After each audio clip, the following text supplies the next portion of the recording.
അതിൻ്റെ നയപ്രഖ്യാപനവും തുടർച്ചയിൽ അതിൻ്റെ ബഡ്ജറ്റും അവതരിപ്പിച്ചിരിക്കുകയാണ്. ആ ബഡ്ജറ്റിൻ്റെ പൊതു സ്വഭാവം എന്താണ് എന്നുള്ളത് ഇതിനകം തന്നെ നമുക്ക് വ്യക്തമായി. തെരഞ്ഞെടുപ്പ് സമയത്ത് ജനങ്ങളോട് പറഞ്ഞ മുദ്രാവാക്യങ്ങളൊന്നും അല്ല എന്നുള്ളത് നയം പ്രഖ്യാപിക്കപ്പെട്ടപ്പോൾ തന്നെ മനസ്സിലാക്കപ്പെട്ടതാണ്. അതിനൊരു മൂർത്തമായ രൂപം ഇപ്പോൾ ബഡ്ജറ്റിലൂടെയും അവതരിപ്പിക്കപ്പെട്ടിരിക്കുകയാണ്. അപ്പോൾ വിഷൻ സമുദ്ര എന്നെല്ലാം പറഞ്ഞ് വലിയ രൂപത്തിൽ മാധ്യമങ്ങൾ അതിനെ പിറ്റേ ദിവസം ബഡ്ജറ്റ് അവതരിപ്പിച്ചതിൻ്റെ ദിവസം പിറ്റേ ദിവസം അവതരിപ്പിക്കുകയുണ്ടായി. അതുകൊണ്ട് നമ്മൾ ഈ ചർച്ചയ്ക്ക് വിഷൻ സ്വകാര്യവൽക്കരണം എന്നാണ് ക്യാപ്ഷൻ ഇട്ടിട്ടുള്ളത്. കോർപ്പറേറ്റ് താല്പര്യങ്ങൾ സംരക്ഷിക്കപ്പെടാൻ പോകുന്ന ബഡ്ജറ്റാണ് ഈ ബഡ്ജറ്റ് എന്ന് കാണാം. ഇതിനെ മുൻനിർത്തിക്കൊണ്ടുള്ള ഒരു ചർച്ച ഐസക് സാവ് കൂടി പങ്കെടുത്ത് പി രാജീവ് സാവും CN മോഹൻ സാവും അതുപോലെ തോമസ് മാഷക്ക് ഉൾപ്പെടെയുള്ളവർ പങ്കെടുക്കുന്ന ഒരു പരിപാടി എന്ന നിലയിലാണ് നമ്മളിവിടെ വച്ചിട്ടുള്ളത്. ഐസക് സാവ് ഇപ്പോൾ ഇവിടെ എത്തിച്ചേരും. വന്ദേ ഭാരതിന് തിരിച്ച് തിരുവനന്തപുരത്തിന് പോകാനുള്ളതാണ്. അപ്പോൾ സഖാവ് വന്നിട്ട് സ്വാഗതം പറഞ്ഞ് അത്രയും സമയം കളയേണ്ടതില്ലല്ലോ എന്ന് കരുതിയിട്ടാണ് തുടങ്ങാം എന്ന് കരുതുന്നത്. ഇതിൻ്റെ സ്വാഗതം ആശംസിക്കുന്നതിന് വേണ്ടി EMS പഠന ഗവേഷണ കേന്ദ്രത്തിൻ്റെ ഡയറക്ടർ കൂടിയായിട്ടുള്ള സഖാവ് CB ദേവർസിനെ ക്ഷണിക്കുന്നു.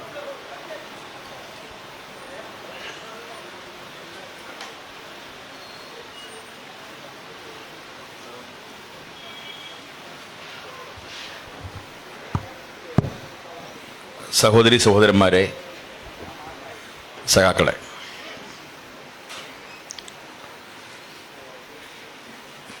EMS പഠന ഗവേഷണ കേന്ദ്രം എനിക്ക് തോന്നുന്നതേ അവിടെ കസേര എടുക്കണ്ട. ഇനി അവിടെ ഇവിടെ ഇത് ഫില്ല് ചെയ്യേ.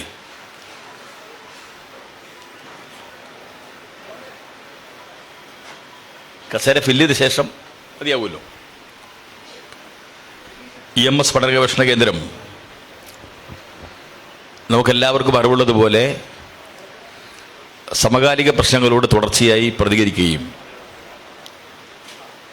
ശരിയായ രൂപത്തിൽ രാഷ്ട്രീയ, സാമൂഹ്യ, സാമ്പത്തിക പ്രശ്നങ്ങളിലും പ്രത്യയശാസ്ത്ര പ്രശ്നങ്ങളിലും ഒരു തൊഴിലാളി വർഗ പ്രത്യയശാസ്ത്രത്തിൻ്റെ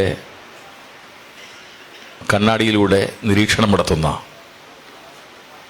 ഒരു പഠന ഗവേഷണ കേന്ദ്രമാണെന്ന് എല്ലാവർക്കും അറിയാം. തുടർച്ചയായി ഓരോ പ്രശ്നങ്ങളിലുമുള്ള പ്രതികരണങ്ങൾ നടത്തി വരികയാണ് നമ്മൾ ചെയ്തുകൊണ്ടിരിക്കുന്നത്. കഴിഞ്ഞ തൊട്ടടുത്ത ദിവസം മുമ്പാണ് സഖാവ് EMSൻ്റെ പേരിൽ എല്ലാ വർഷവും EMS പഠന ഗവേഷണ കേന്ദ്രം വർഷം തോറും നടത്തിവരുന്ന EMS സ്മാരക പ്രഭാഷണം ശ്രദ്ധേയമായ നിലയിൽ ഇത്തവണ പുത്തൻകുരിശ് വെച്ചാണ് നടത്തിയത്.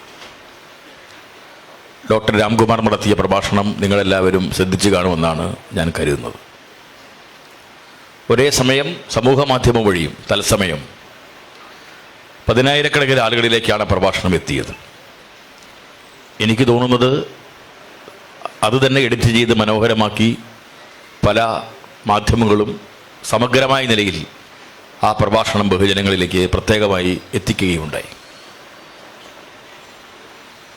കേരളത്തിലെയും ഇന്ത്യയിലെയും പ്രത്യയശാസ്ത്ര രംഗത്തും രാഷ്ട്രീയ രംഗത്തുമുള്ള പ്രമുഖ വ്യക്തിത്വങ്ങൾ പല സന്ദർഭങ്ങളിലായി പഠന ഗവേഷണ കേന്ദ്രത്തിൻ്റെ പ്രവർത്തനങ്ങളെ സജീവമാക്കാൻ ഇതിൻ്റെ അക്കാഡമിക് പ്രവർത്തനത്തിൽ നല്ലതുപോലെ മുഴുകി ഇവിടെ എത്തിച്ചേർന്നിട്ടുണ്ട്. സ്വാഭാവികമായും സമകാലിക രാഷ്ട്രീയ ചുറ്റുപാട് കുറെ കൂടി ഗൗരവത്തോടു കൂടി ആശയ രാഷ്ട്രീയ പ്രത്യയശാസ്ത്ര പ്രവർത്തനം നമ്മെ നടത്തുവാൻ നിർബന്ധിപ്പിക്കുന്ന സാഹചര്യമാണുള്ളത്. ഗ്ലോബലായി തന്നെ രാഷ്ട്രീയ സാഹചര്യം മാറുന്നു. ആഗോള സമ്പദ്ഘടനയിൽ തന്നെ പുതിയ മാനങ്ങൾ ഉണ്ടാവുന്നു. പ്രത്യേകിച്ച് സാമ്രാജ്യത്വം വലിയ തോതിൽ ചില കാര്യങ്ങളിലേക്ക് പിന്നോട്ട് വലിക്കേണ്ട സാഹചര്യത്തിലേക്ക് എത്തുന്നു. അമേരിക്ക ഇറാന് മേലെ അടിച്ചേൽപ്പിച്ച അമേരിക്കയും ഇസ്രായേലും രണ്ട് പൈശാചിക ദ്വന്ദ്ങ്ങളാണല്ലോ. ഇരുവരും ആലോചിച്ച് ഏകപക്ഷീയമായി ഇറാന് നേരെ നടത്തിയ ക്രൂരമായ ആക്രമണവും ഇറാന്റെ പരമോന്നത ആചാര്യനെ തന്നെ കൊലപ്പെടുത്തിയതും യഥാർത്ഥത്തിൽ അതോടുകൂടി ഇറാൻ തകർന്നു പോകുമെന്നാണ് പൊതുവെ എല്ലാവരും കരുതിയിരുന്നത്. പക്ഷേ കൂടുതൽ കരുത്തോടുകൂടി ഇറാൻ അതിനെ പ്രതിരോധിക്കേണ്ടതാണ് നാം കാണുന്നത്. നാനാ മേഖലകളിലുള്ള പ്രതിരോധ പ്രവർത്തനമാണ് ഇറാന്റെ നേതൃത്വത്തിൽ നടന്നത്. പെട്ടെന്ന് അവസാനിപ്പിച്ചു പോകാം എന്ന് ധരിച്ച ട്രംപിന് ഇറാനുമായി ഒരു കരാർ ഒപ്പിടേണ്ടുന്ന ഗതികേടിലേക്ക് ലോകത്തെ സംഭവവികാസങ്ങൾ മാറി എന്നുള്ളത് ചെറിയ കാര്യമല്ല. എണ്ണയുടെ കാര്യം പറഞ്ഞാൽ ഇറാനെ ആക്രമിച്ചത്. അതോടൊപ്പം തന്നെ വെനിസ്വലൻ പ്രസിഡന്റിനെ തട്ടിക്കൊണ്ടുപോയത് നമ്മൾ ചർച്ച ചെയ്തതാണ്. മദൂറോയും അദ്ദേഹത്തിൻ്റെ ജീവിത പങ്കാളിയെയും ജനുവരി മാസം 3-ാം തീയതി പുലർച്ചെ വിളിച്ചുണർത്തി തട്ടിക്കൊണ്ടുപോയ രംഗം ലോക മനസാക്ഷിയെ ഞെട്ടിച്ചതാണ്.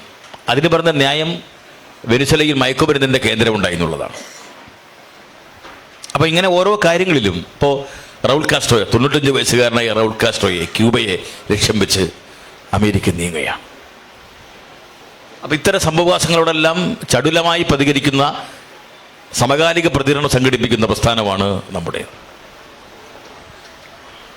ഇന്ത്യൻ സമ്പദ്ഘടനയെയും ഇന്ത്യൻ രാഷ്ട്രീയ സാഹചര്യത്തെയും വർഗീയത ഉൾപ്പെടെ ഒരുങ്ങുന്ന ചതിക്കുഴികളെയും എല്ലാം നല്ലതുപോലെ വിശകലനം ചെയ്യുന്ന പ്രഭാഷണങ്ങൾ, സെമിനാറുകൾ നമ്മൾ തുടർച്ചയായി സംഘടിപ്പിച്ചു വരികയാണ്. കഴിഞ്ഞ നിയമസഭാ തെരഞ്ഞെടുപ്പിൻ്റെ പശ്ചാത്തലത്തിലാണ് അതിൻ്റെ അനുഭവം കൂടി മനസ്സിലാക്കി ജനവിധിയുടെ പാഠം ഉൾക്കൊണ്ടുകൊണ്ട് എങ്ങനെയാണ് രാഷ്ട്രീയ പ്രവർത്തനം കരുപ്പിടിപ്പിക്കേണ്ടത് എന്ന കാര്യങ്ങളിൽ ഊന്നിക്കൊണ്ട് ഡോക്ടർ രാംകുമാറിൻ്റെ പ്രഭാഷണം ഇന്ത്യയും ഇടതുപക്ഷവും എന്ന നിലയിൽ നാം സംഘടിപ്പിച്ചു. അന്ന് അവിടെ വെച്ച് നമ്മൾ തീരുമാനിച്ചിരുന്നു, ബജറ്റിന് ശേഷം ബജറ്റിൻ്റെ രാഷ്ട്രീയ സാമൂഹ്യ പ്രത്യാഘാതങ്ങൾ എന്തായിരിക്കും, ബജറ്റ് കേരളത്തിൻ്റെ സമ്പദ്ഘടനയിൽ എന്തെല്ലാം മാറ്റങ്ങളുണ്ടാവും എന്നതിനെക്കുറിച്ചുള്ളൊരു ചർച്ച ഇവിടെ സംഘടിപ്പിക്കണമെന്ന് നമ്മൾ നിശ്ചയിച്ചിരുന്നു. നമ്മൾ ബജറ്റിന് മുമ്പാണ് അക്കാര്യം തീരുമാനിച്ചത്. പക്ഷെ ബജറ്റ് വന്നപ്പോൾ നമ്മുടെ തീരുമാനം കൂടുതൽ ശരിയായിരുന്നുവെന്നാണ് ബജറ്റ് തെളിയിച്ചത്. മുഖ്യമന്ത്രി തന്നെ ധനകാര്യമന്ത്രിയായ അപൂർവം ചരിത്രം മാത്രമേ കേരളത്തിലുള്ളൂ. എന്നാൽ മുഖ്യമന്ത്രി തന്നെ ധനകാര്യമന്ത്രിയായി മാറി. അതിന് ഗൂഢമായ ലക്ഷ്യങ്ങളുണ്ട്. മുഖ്യമന്ത്രി തന്നെ ധനകാര്യമന്ത്രിയായതിലും ഗൂഢമായ ലക്ഷ്യങ്ങളുണ്ടോ എന്ന സംശയം യഥാർത്ഥത്തിൽ എല്ലാവർക്കും രൂപപ്പെടുന്ന ഒരു സാഹചര്യമാണ് ശ്രീ വി ഡി സതീശൻ അവതരിപ്പിച്ച ബജറ്റ് വ്യക്തമാക്കുന്നത്. ഈ ബജറ്റ് ചർച്ചയ്ക്കുള്ള ക്യാപ്ഷനായി നമ്മൾ കൂടുതൽ ശ്രദ്ധിച്ചു കാണും. മിഷൻ സ്വകാര്യവൽക്കരണം. ഒരു സാധാരണ പറയുന്നൊരു കാര്യമല്ല. കേരളത്തിൽ ഇടതുപക്ഷ ജനാധിപത്യ മുന്നണി ഭരണത്തിൽ ഹരിത കേരള മിഷൻ ഉണ്ടായിരുന്നു, നവകേരള മിഷൻ ഉണ്ടായിരുന്നു. മിഷൻ എന്ന് പറഞ്ഞാൽ തന്നെ ലക്ഷ്യമാണ്, ഉദ്ദേശമാണ്. ആ ലക്ഷ്യത്തെ അടിസ്ഥാനപ്പെടുത്തിയാണ് കേരളത്തിൽ നവകേരള മിഷനും ഹരിത കേരള മിഷനും എല്ലാം പ്രവർത്തിച്ചത്. എന്നാൽ ശ്രീ സതീശൻ്റെ ബജറ്റിൽ മിഷൻ സമുദ്ര എന്ത് ലക്ഷ്യത്തോടെയാണ്? വിശദാംശങ്ങളിലേക്ക് ഞാൻ പോകുമല്ല. ശ്രീ വി ഡി സതീശൻ അവതരിപ്പിച്ച UDFൻ്റെ ഇടക്കാല ബജറ്റ്, പൊതുബജറ്റിന് ശേഷം മന്ത്രിസഭ വന്നപ്പോൾ ആ മന്ത്രിസഭ രംഗപ്രവേശം ചെയ്തത് സൂചിപ്പിക്കുന്നതിനാണല്ലോ പഴയ ബജറ്റ് നിർദ്ദേശങ്ങളെയെല്ലാം തള്ളി പുതിയ നിർദ്ദേശങ്ങൾ അവതരിപ്പിച്ചത്. ബജറ്റ് പൊതുപ്പിൽ വായിച്ചാൽ മനസ്സിലാവും. അസംബ്ലി മണ്ഡലങ്ങൾ കേന്ദ്രീകരിച്ചും പൊതുവിൽ നടക്കുന്ന വികസന പ്രവർത്തനങ്ങളിലും പഴയ ബജറ്റ് തന്നെ ആവർത്തിക്കുകയാണ് പലയിടത്തും. പക്ഷെ ചിലയിടത്ത് ആ തുകയിൽ വ്യത്യാസം കാണാം. 1 കോടി രൂപ അനുവദിച്ച സ്ഥാനത്ത് 100 രൂപ കൊടുത്ത് ഒരു ടോക്കൺ തുക മാത്രം പ്രഖ്യാപിച്ച് ചില പദ്ധതികൾ കുറച്ചിരിക്കുന്നത് നമുക്ക് മനസ്സിലാവും. പക്ഷേ ആ ബജറ്റിന് രാഷ്ട്രീയ ലക്ഷ്യങ്ങളുണ്ട് എന്നതാണ് നമുക്ക് മനസ്സിലാവുന്നൊരു കാര്യം. അത് യഥാർത്ഥത്തിൽ ഒരു കോർപ്പറേറ്റ് സംവിധാനത്തിന് കേരളത്തെ വഴക്കുന്ന ഒരു ബജറ്റാണ്. അഥവാ കേരളത്തെ ആകെ കോർപ്പറേറ്റ് വൽക്കരിക്കുന്ന ഒരു ബജറ്റാണ് ശ്രീ സതീശൻ അവതരിപ്പിച്ച ബജറ്റ് എന്ന് നമുക്ക് ബോധ്യപ്പെടും. ഇപ്പോൾ പോർട്ട് സിറ്റിയായി കേരളമാകാൻ മാറാൻ പോകുന്നു.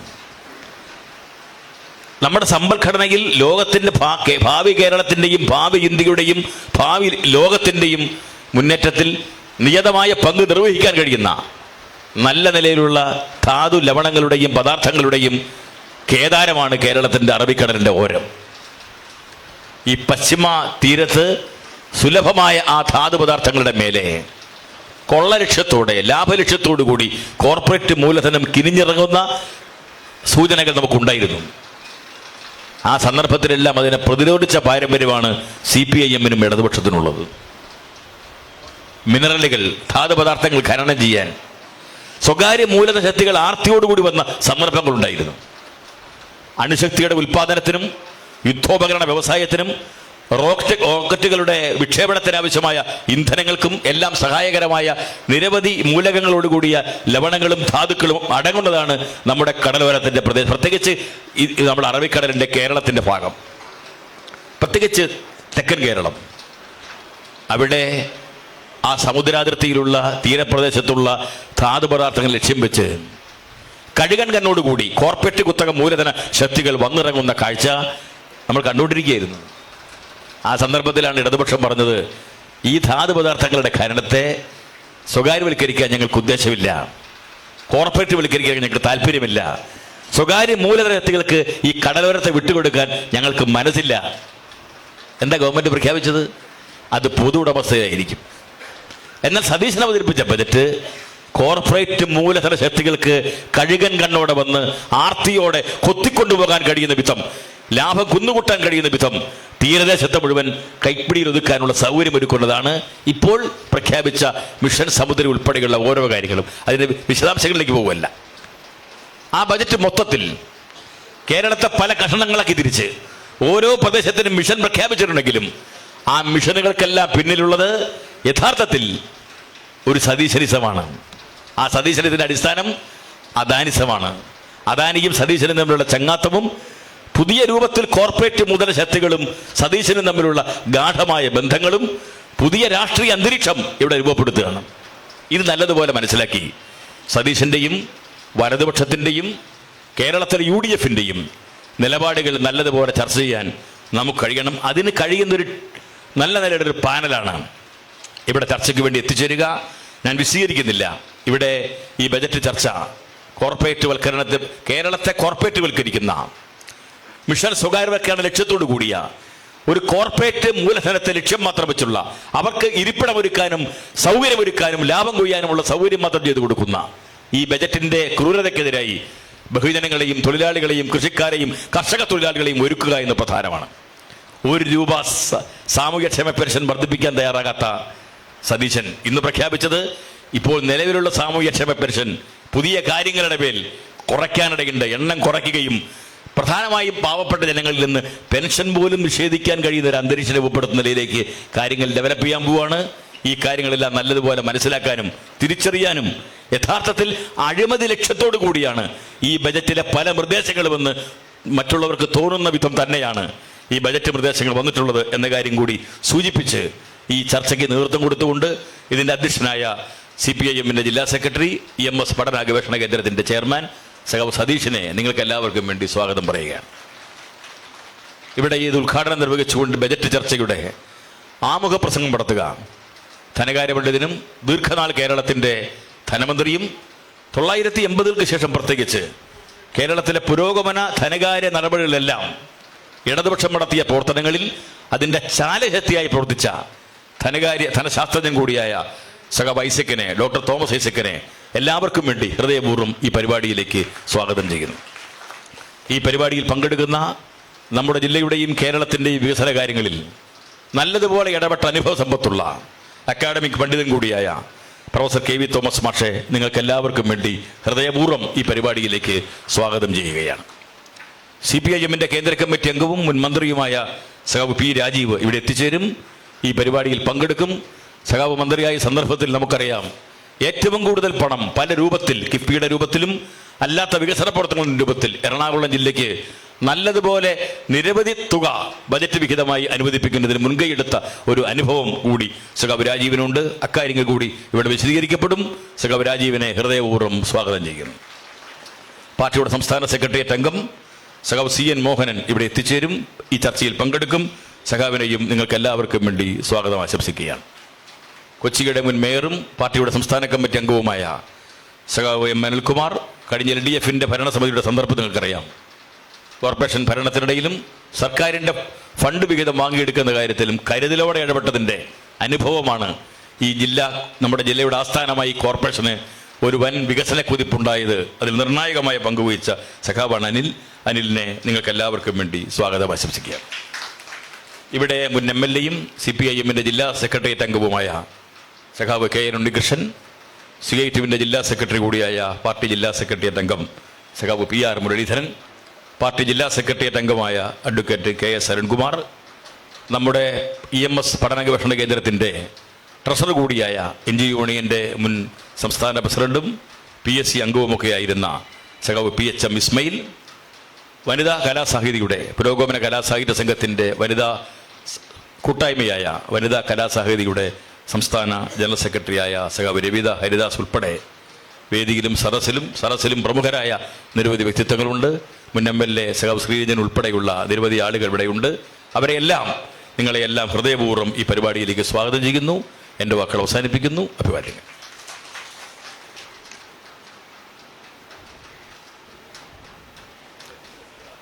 സഖാക്കളെ, ഇവിടെ സൂചിപ്പിച്ച മാതിരി കേരളത്തിൽ അവതരിപ്പിക്കപ്പെട്ടിട്ടുള്ള ബഡ്ജറ്റ് പരിപൂർണമായും കേരളത്തെ പിന്നോട്ടടിപ്പിക്കാൻ ഇടവരുത്തുന്ന ഒന്നായി മാറാൻ വേണ്ടി പോകുകയാണ്. കഴിഞ്ഞ 10 വർഷക്കാലത്തെ ഇടതുപക്ഷ ജനാധിപത്യ മുന്നണിയുടെ നേതൃത്വത്തിലുള്ള ഗവൺമെന്റ് കേരളത്തിൽ നടപ്പാക്കിക്കൊണ്ടിരുന്നത് ഒരു ബദൽ വികസന കാഴ്ചപ്പാടായിരുന്നു എന്നുള്ളത് നമുക്ക് ഏവർക്കും അറിയാം. കേരളത്തിന്റെ ഭാവിയെ ലക്ഷ്യം വെച്ചുകൊണ്ടുള്ള വികസന പദ്ധതികളും ക്ഷേമ പദ്ധതികളും ഒരുപോലെ കോർത്തിണക്കിക്കൊണ്ടാണ് ആ ഗവൺമെന്റ് മുമ്പോട്ട് പോയിക്കൊണ്ടിരുന്നത്. എന്നാൽ ആ നയത്തിൽ നിന്നും പരിപൂർണമായും കേരളം പിന്മാറുകയാണ് എന്നാണ് VD സതീശന്റെ ബഡ്ജറ്റ് വ്യക്തമാക്കുന്നത്. ആ ബഡ്ജറ്റ് രാജ്യത്തെ RSS നയിക്കുന്ന BJP ഗവൺമെന്റ് മുമ്പോട്ട് വച്ചുകൊണ്ടിരിക്കുന്ന ആഗോളവൽക്കരണ നയത്തിന്റെ അതേ പാതയിൽ തന്നെയാണ് മുന്നോട്ട് പോകാൻ പോകുന്നത് എന്നുള്ളതാണ് സ്ഥിതിവിശേഷം. സമസ്ത മേഖലകളും സ്വകാര്യവൽക്കരിക്കുന്ന സമീപനത്തിലേക്ക് മാറുന്നതോടുകൂടി കൂടുതൽ അപകടകരമായ ഒരു പരിസരമാണ് ഉണ്ടാകാൻ വേണ്ടി പോകുന്നത്. അത് നമ്മുടെ രാജ്യത്തെ നമ്മുടെ നാട്ടിലെ തൊഴിലാളികളെയും സാധാരണ കൃഷിക്കാരെയും സാധാരണ ജനങ്ങളെയുമാണ് കൂടുതൽ ബാധിക്കാൻ പോകുന്നത്. ബഹുമാനായ ഡോക്ടർ തോമസ് ഐസക്കിനെ ആദരപൂർവ്വം വേദിയിലേക്ക് സ്വാഗതം ചെയ്യുകയാണ്.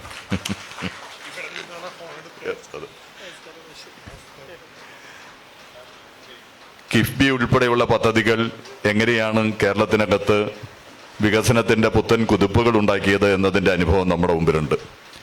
ഈ ബഡ്ജറ്റ് അവതരണത്തിലൂടെ പൂർണ്ണമായും കിഫ്ബി അന്ത്യം കുറിക്കപ്പെടാൻ പോകുന്ന ഒന്നായി മാറുന്നു എന്നുള്ളതും ഇതിനകം തന്നെ വ്യക്തമാക്കിയിട്ടുണ്ട്.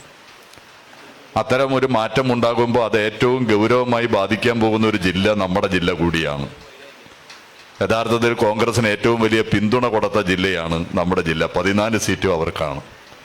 പക്ഷേ ഇപ്പോൾ അവതരിപ്പിക്കപ്പെട്ട ബഡ്ജറ്റിൽ ഏറ്റവും കൂടുതൽ പ്രയാസം അനുഭവിക്കാൻ പോകുന്ന ജില്ലകളിലൊന്ന് നമ്മുടെ ജില്ലയാണ്. ഇപ്പോൾ തീരദേശത്തെ പാവപ്പെട്ട മനുഷ്യരുടെ കാര്യം ഓർക്കുകയായിരുന്നു. ടെട്രോപാഡിലെ കണ്ണമ്മാലി വരെയുള്ള 2ാം ഘട്ടത്തിന്റെ നിർമ്മാണത്തിന് നമ്മുടെ ഗവൺമെന്റ് 443 കോടി രൂപ അനുവദിക്കപ്പെട്ട് ഇനി അത് മുമ്പോട്ട് പോകുക എന്ന കാര്യത്തിൽ ന്യായമായും സംശയത്തിലാണ്. നമ്മുടെ ഗവൺമെന്റ് വന്നതുകൊണ്ട് മാത്രം തുറന്നു വച്ച് അംഗീകാരം നൽകിയ ശബരി റെയിൽ പദ്ധതി ഇനി മുമ്പോട്ട് പോകുമോ എന്ന കാര്യം സംശയത്തിലാണ്. എറണാകുളം നഗരത്തിന്റെ മുഖച്ഛായ മാറ്റാൻ പോകുന്ന 3750 കോടി രൂപ ചെലവഴിച്ചിട്ടുള്ള കനാൽ പദ്ധതി ഇനി മുന്നോട്ട് പോകുമോ എന്ന കാര്യം സംശയമാണ്. നമ്മുടെ ഗവൺമെന്റ് അഭിമാനപൂർവ്വം നടപ്പാക്കിയിട്ടുള്ള കളമശ്ശേരിയിലെ ക്യാൻസർ ഇൻസ്റ്റിറ്റ്യൂട്ട് ഇനി എങ്ങനെ വികസിക്കും എന്ന കാര്യം വലിയ സംശയത്തിൽ തന്നെ നിൽക്കുകയാണ്. ജനറൽ ഹോസ്പിറ്റലുകൾ ഉൾപ്പെടെയുള്ള നിരവധി റോഡുകളുടേതുൾപ്പെടെയുള്ള വികസനങ്ങൾ, നമ്മുടെ പൊതുമേഖലാ സ്ഥാപനങ്ങൾ, ഇതിൻ്റെ എല്ലാം സ്ഥിതി എന്താകുമെന്നുള്ളത് കടുത്ത ആശങ്കയിലായി മാറിത്തീർന്ന ഒരു സ്ഥിതിവിശേഷമാണ് ഇപ്പോൾ ഉള്ളത്. അതുകൊണ്ട് തന്നെ ഇത് സാമാന്യ ജനങ്ങളെയും തൊഴിലാളികളെയും കൂടുതൽ ഗൗരവമായി ബാധിക്കാൻ പോവുകയാണ് ഈ നയമാറ്റം. അതിനെതിരെയുള്ള ശക്തമായ ജനകീയ പ്രതിരോധം നമ്മുടെ നാട്ടിലും കേരളത്തിലെമ്പാടും അലയടിക്കും എന്ന കാര്യത്തിൽ സംശയം വേണ്ട. അത്തരത്തിലുള്ള കാഴ്ചപ്പാടുകളെ സംബന്ധിച്ച് ശരിയാവണ്ണം മനസ്സിലാക്കാനും ഈ ബഡ്ജറ്റിന്റെ ഉള്ളുകളികളെ സംബന്ധിച്ച് ഒരു തുറന്ന ചർച്ച നടത്തുക എന്ന ഉദ്ദേശത്തോടെയാണ് EMS പഠന ഗവേഷണ കേന്ദ്രം ഈ പരിപാടി ഇന്നിവിടെ സംഘടിപ്പിച്ചിട്ടുള്ളത്. ആമുഖമായി ഇതിനോട് സംസാരിക്കുന്നത് ഈ കാര്യം ആധികാരികമായി തന്നെ കേരളത്തിൽ പറയാൻ കഴിയുന്ന കേരളത്തിന്റെ മുൻ ധനകാര്യ വകുപ്പ് മന്ത്രി കൂടിയായ, കേരളത്തിന്റെ ബദൽ വികസന പ്രവർത്തനങ്ങൾക്ക് അടിത്തറ പാകിയിട്ടുള്ള പാർട്ടി നേതാവ് കൂടിയായിട്ടുള്ള സഖാവ് ഡോക്ടർ തോമസ് ഐസക്കാണ്. പ്രിയപ്പെട്ട സഖാവിനെ നമ്മളോട് ആമുഖമായി സംസാരിക്കുന്നതിന് വേണ്ടി സ്നേഹാദരപൂർവ്വം ക്ഷണിച്ചുകൊണ്ട് ഞാൻ എൻ്റെ വാക്കുകൾ ചുരുക്കുന്നു.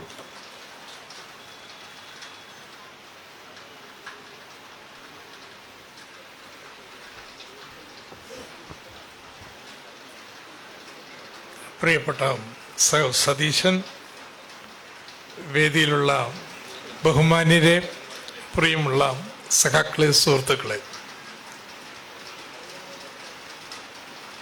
കേരള ചരിത്രത്തിൽ ഇപ്പോൾ രണ്ടാം പ്രാവശ്യമാണ് ഒരു ബഡ്ജറ്റിലെ നികുതി പ്രപ്പോസലിനെ കുറിച്ച് അഴിമതി ആരോപണം ഉയരുന്നു.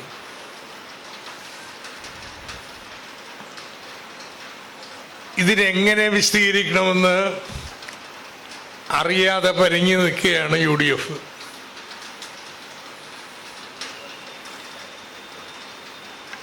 എന്താണ് കാര്യം? ഇടതുപക്ഷ ജനാധിപത്യ മുന്നണി സർക്കാർ കേരളത്തിലെ കൃഷിക്കാരുണ്ടാക്കുന്ന ലഹരി കുറഞ്ഞ പാനീയങ്ങൾക്ക്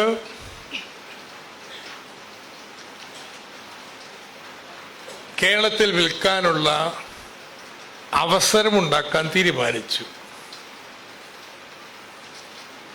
അതിനു വേണ്ടിയിട്ട് നമ്മുടെ വിൽപ്പന നികുതിയിൽ ഒരു പുതിയ ഇനം മദ്യവും കൂടി ചേർത്തു. ലഹരി കുറഞ്ഞ മദ്യം 20% താഴെ വരുന്നത്. പക്ഷെ അങ്ങനെ വരുമ്പോൾ ഡിസ്റ്റിലറികൾക്കും എല്ലാം കൊണ്ടുവന്ന് കേരളത്തിൽ വിൽക്കാലോ. അതുകൊണ്ട് അതോടൊപ്പം ഹോർട്ടി വൈൻ എന്ന് പറഞ്ഞ് ഒരു ഇനത്തെ കൂടി നിർവചിച്ചു. അത് നമ്മുടെ നാട്ടിലെ കൃഷിക്കാർ അവരുടെ ഉൽപ്പന്നങ്ങളിൽ നിന്നുണ്ടാക്കുന്ന പാനീയങ്ങളാണ്, ബിയറും വൈനും അല്ലാത്തത്. അതിനെ നികുതി നിശ്ചയിച്ചുള്ളൂ.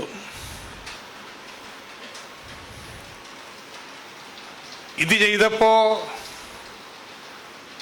സതീശൻ തന്നെ ആക്ഷേപം ഉന്നയിച്ചു. ഇത് ഡിസ്റ്റിലറികൾക്ക് കേരളത്തിൽ അവരുടെ ലഹരി കുറഞ്ഞ പാനീയങ്ങൾ വെക്കാനുള്ള സന്ദർഭം ഉണ്ടാക്കാനാണ്, അഴിമതിയാണ് എന്ന്. അന്ന് അസംബ്ലിയിൽ MP രാജേഷിനോട് ചോദിച്ചു എത്ര കിട്ടിയെന്ന്. അതുകൊണ്ട് MP രാജേഷ് ഇപ്പൊ ചോദിച്ചത് എത്ര കിട്ടി. എല്ലാവർക്കും അത് മനസ്സിലായി കാണല്ലോ എന്താ MP രാജേഷ് എത്ര കിട്ടിയെന്ന് ചോദിച്ചത്. നമ്മുടെ ഭരണകാലത്ത് തന്നെ ഈ ബക്കാർഡി കമ്പനിയും കർണാടകയിലെ ഡിസ്റ്റിലറീസും ഇങ്ങനൊരു പുതിയ ഇനം വന്നിട്ടുണ്ടല്ലോ, ഞങ്ങൾക്ക് ഇമ്പോർട്ട് ലൈസൻസ് വേണം എന്ന് പറഞ്ഞ് സമീപിച്ചു. അപേക്ഷ തന്നു. GST കമ്മീഷണർ അപേക്ഷ തള്ളി. എന്ത് പറഞ്ഞുകൊണ്ട്? അങ്ങനെ ഇനത്തെക്കുറിച്ച് പറഞ്ഞിട്ടുണ്ട്, പക്ഷെ നികുതി നിശ്ചയിച്ചിട്ടില്ല. നിശ്ചയിച്ചത് ഹോർട്ടി വൈന് മാത്രം. ഇപ്പൊ പുതിയ സർക്കാർ വന്നു. ആദ്യത്തെ ബഡ്ജറ്റിൽ തന്നെ ഈ വീര്യം കുറഞ്ഞ ബിയറും വൈനും അല്ലാത്തതിന് നികുതി നിശ്ചയിച്ചു. ഇനി ആരെങ്കിലും ഒരാള് പുറത്തുനിന്ന് വന്നു കഴിഞ്ഞാൽ ഇവിടെ വിൽക്കാൻ പറ്റുമെന്ന് പറയാൻ പറ്റില്ല. ഇന്ന് രമേശ് ചെന്നിത്തല ന്യായീകരിച്ചിരിക്കുക. VD സതീശന് ഇത് വലിയൊരു വിമിട്ടമുണ്ടാക്കിയിട്ടുള്ളത് എക്സൈസ് മന്ത്രി എന്നോടൊന്നും ചോദിച്ചിട്ടില്ല, എനിക്കറിയത്തില്ല. ഞാൻ അറിയാതെ എങ്ങനെയാണ് എൻ്റെ വകുപ്പിലെ കാര്യത്തിന് നികുതി നിശ്ചയിക്കുന്നത്. രമേശ് ചെന്നിത്തലയെ വക്കാലത്തോട്ട് ഇറങ്ങിയിട്ടുള്ളത്. അദ്ദേഹം പറയുന്നത് ബഡ്ജറ്റ് രഹസ്യരേഖയല്ലേ, അതുകൊണ്ടാവാം ഒരുപക്ഷെ ലിജുവിനോട് ചോദിക്കാതിരുന്നത്. രമേശ് ചെന്നിത്തല ഒരു വട്ടമല്ല, അതിന് പലവട്ടം മന്ത്രിയായ ആളല്ലേ. കേരളത്തിലെ നികുതികളെ ധനമന്ത്രി മാത്രമല്ല, ധനമന്ത്രിയാകെ നിർണ്ണയിക്കുന്നത് GSTയും വിൽപ്പന നികുതിയാണ്, അല്ലെങ്കിൽ ലക്ഷറി. അപ്പം അതൊന്നുമില്ല, ഇത് രണ്ടെണ്ണം. ബാക്കി എക്സൈസ് ഉണ്ട്, അത് എക്സൈസ് മന്ത്രിയും വകുപ്പാണ് തീരുമാനിക്കുന്നത്. മോട്ടോർ വാഹന നികുതിയുണ്ട്, ലാൻഡിന്റെ നികുതിയുണ്ട്, ആ റവന്യൂ വകുപ്പാ. എന്താ ധനമന്ത്രി ചെയ്യാന്നറിയോ? ഫിനാൻസ് സെക്രട്ടറി ഈ വകുപ്പുകളുടെ സെക്രട്ടറിമാരോട് നിങ്ങൾക്ക് വല്ല നിർദ്ദേശമുണ്ടോ? നിങ്ങളുടെ വകുപ്പിൽ നിന്ന് ഇത്ര കൂടി നികുതി കിട്ടണമെന്ന് ആഗ്രഹമുണ്ട്, വരുമാനം വേണം. ഇപ്പൊ സെക്രട്ടറിമാരില്ലെന്ന് പറഞ്ഞാൽ അപ്പോഴാണ് ധനമന്ത്രി വിളിച്ച് മറ്റേ വകുപ്പ് മന്ത്രിയോട് സംസാരിക്കാം. മന്ത്രിമാരുടെ യോഗം വിളിക്കാറില്ല. പക്ഷെ മന്ത്രിമാരോട് ചർച്ച ചെയ്ത് ആയിട്ടാണ് ഈ കാര്യങ്ങൾ തീരുമാനിക്കുക. ഇവിടെ VD സതീശന്റെ ധൃതിയില് വകുപ്പ് മന്ത്രിയോട് ചർച്ച ചെയ്യാൻ നേരം കിട്ടിയിട്ടില്ല. രഹസ്യമായതുകൊണ്ടല്ലെന്ന്, ഇത് ചർച്ച ചെയ്യേണ്ട കാര്യമൊന്നുമില്ല, ഒരു കമ്മിറ്റ്മെന്റ് ആണത് കുറച്ചു കൊടുക്കാൻ. ഇങ്ങനെയാണ് ആദ്യത്തെ ബഡ്ജറ്റാ തുടങ്ങിക്കഴിഞ്ഞു. ഇനിയും വരും കേട്ടോ പലതും, വിസ്മയങ്ങള്. ഹരിപ്പാട് ഒരു പുതിയ മെഡിക്കൽ കോളേജ്, ആലപ്പുഴ ഒരു കോളേജ് ഉണ്ട്, പോരാ, ഒരെണ്ണം കൂടി വേണം. ഇത് 2015 ഓർഡർ ഇറക്കിയിട്ട് നടപ്പാക്കാൻ പറ്റാതെ പോയ കാര്യമല്ലേ? എന്താ കാരണം? മെഡിക്കൽ കോളേജ് ഉണ്ടാക്കുന്നത് സർക്കാരിനും കൂടി ഷെയർ ഉള്ളൊരു കമ്പനി. 26% ഷെയർ സർക്കാരിന്, ബാക്കിയ കമ്പനിക്ക്. സർക്കാരിന്റെ ഷെയർ ആയിട്ട് ഭൂമി എടുത്തു കൊടുത്താൽ മതി. ശരി, പക്ഷേ ആരാ മെഡിക്കൽ കോളേജ് നടത്താ? മെഡിക്കൽ കോളേജ് നടത്താ വേറൊരു സൊസൈറ്റി, ചാരിറ്റബിൾ സൊസൈറ്റി. സർക്കാർ ഭൂമി കൊടുക്കണം. അവിടെ മെഡിക്കൽ കോളേജ് പണിത് കഴിഞ്ഞാൽ അതിൻ്റെ നടത്തിപ്പ് 99 വർഷത്തേക്ക് സൊസൈറ്റി ഏൽപ്പിച്ചു കൊടുക്കണം. അവരാണ് നടത്തുക. അപ്പൊ ഒരു ചോദ്യമുണ്ട്, ഭൂമി കിട്ടിയാൽ പോരല്ലോ, കെട്ടിടമൊക്കെ പണിയണ്ടേ? 500 ബെഡുള്ളൊരു ആശുപത്രി. നമ്മളിപ്പോ കോട്ടയത്തെ മെഡിക്കൽ കോളേജിലെ സ്പെഷ്യാലിറ്റി വാർഡ് 375 കോടിക്കാട്ട് പണി തീർത്തു. അപ്പൊ ഒരു ആശുപത്രി പണിയണം അവിടെ. എന്താന്ന് പറഞ്ഞെന്നറിയോ? നബാർഡിന്ന് വായ്പ എടുക്കും. നബാർഡ് വായ്പ ആരെ തിരിച്ചടക്ക? സർക്കാർ. സർക്കാർ ആശുപത്രി പണിത് ഒരു നടത്താൻ വേണ്ടി 99 വർഷത്തേക്ക് ഒരു സൊസൈറ്റിനെ ഏൽപ്പിക്കുക. ഇതാണ് കേട്ടോ പ്രൈവറ്റ് പബ്ലിക് പാർട്ടിസിപ്പേഷൻ. ഒരു ഉത്തമ മാതൃക കേരളത്തിൽ കൊണ്ടുവന്നത്. അതാ ഞാൻ പറഞ്ഞ വിസ്മയങ്ങൾ ഇനിയും വരുന്നുണ്ട് ഈ ബഡ്ജറ്റിൽ നിന്ന്. ഇപ്പൊ VM സുധീരൻ എഴുതിയിട്ടുണ്ട്, കരിമണൽ ഖനനം പാടില്ല, എല്ലാ ഉത്തരവും റദ്ദാക്കണം. കരിമണൽ ഖനനം പാടില്ല എന്ന് നമുക്ക് നിലപാടില്ല കേട്ടോ. കേരളത്തിന് ആകെയുള്ള ഒരു മെറ്റലാണ്. അത് ഏറ്റവും സമ്പന്നമായിട്ടുള്ള തോറിയം. ലോകത്തിന്ന് ഭാവി പുതിയ ശാസ്ത്ര സാങ്കേതിക വിപ്ലവത്തിന്റെ ഫലമായിട്ട് ഈ ഡാറ്റാ സെന്റേഴ്സൊക്കെ എടുക്കുമ്പോൾ, പുതിയ ഓൾട്ടർനേറ്റീവ് എനർജിയൊക്കെ നോക്കുമ്പോൾ ഈ റെയർ മെറ്റൽസ് വളരെ വളരെ നിർണായകമാണ്. യുക്രൈൻ യുദ്ധം അമേരിക്ക ഇറങ്ങിയിരിക്കുന്നത് ഇതിനു വേണ്ടിയിട്ട്. എല്ലാം പ്രോക്സി യുദ്ധമാണല്ലോ. അതിന് മൂല കാരണം ഇതാ. യുക്രൈൻ ട്രംപിന് എഴുതി കൊടുത്തിട്ടുണ്ട്, ഞങ്ങളുടെ മുഴുവൻ ധാതുക്കളും നിങ്ങൾക്ക് തന്നേക്കാന്ന് യുദ്ധത്തിന് സഹായിക്കുന്നതിന്. അപ്പൊ ഇത് നമ്മൾ ഉപയോഗിക്കണം. പക്ഷെ ഉപയോഗിക്കുമ്പോൾ അപകടമുണ്ട്. സ്വകാര്യ മുതലാളിമാരാണത് ചെയ്യുന്നതെങ്കിൽ നമ്മുടെ കടൽ തീരം മുഴുവൻ കുഴിക്കാൻ പോയിട്ടുണ്ടെങ്കിൽ, ഖനനം ചെയ്യാൻ പോയിട്ടുണ്ടെങ്കിൽ മത്സ്യസമ്പത്തിന്റെ ശോഷണം ഉണ്ടാവും. 10 ലക്ഷം പേരുടെ ഉപജീവനമാണ്, നമ്മുടെ ഭക്ഷണത്തിന്റെ പ്രശ്നമാണ്.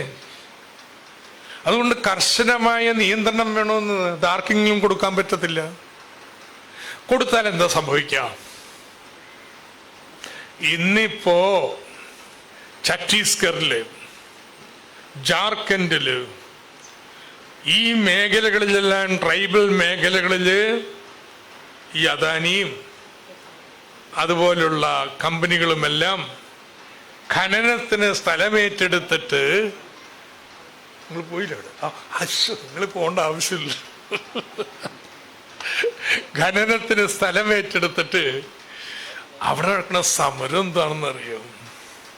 ഇപ്പൊ വടക്കേ ഇന്ത്യയിലൊക്കെ നടക്കുന്ന വ്യവസായ സമരങ്ങളില്ലേ, 1000 ആളുകൾ പണിയെടുക്കണം, 100 ഫാക്ടറികളിൽ സമരം നടന്നിട്ട് 5 വർഷം. യൂണിയനൊന്നും ഇല്ലട്ടാ, യൂണിയനൊന്നും വേണ്ട, സമരം ചെയ്യാതെ നിർവാഹമില്ലാത്ത അവസ്ഥയാണ്. അതില് ഈ പ്രദേശങ്ങളിലെല്ലാം നാട്ടുകാരും സമരത്തിനൊപ്പോ. അതാ പ്രശ്നം. എന്താ? ഇവരെല്ലാം കുഴിച്ച് തകർത്തുകൊണ്ടിരിക്കണം ആ പ്രദേശം മുഴുവൻ.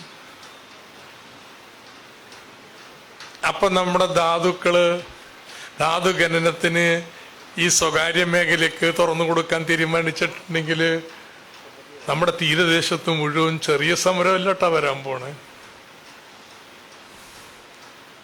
സീറ്റ് 100 മേടിച്ചിട്ടുണ്ടാവും, അധികാരത്തിലുണ്ട്. പക്ഷെ ഈ ബഡ്ജറ്റ് പറയുന്നത് 6 മാസം വേണ്ടട്ടാ കേരളത്തിലെ ബലാബലം മാറാനായിട്ട്. ഇവർക്ക് വേണ്ടി വോട്ട് ചെയ്ത തീരദേശം നിൽക്കുവോ?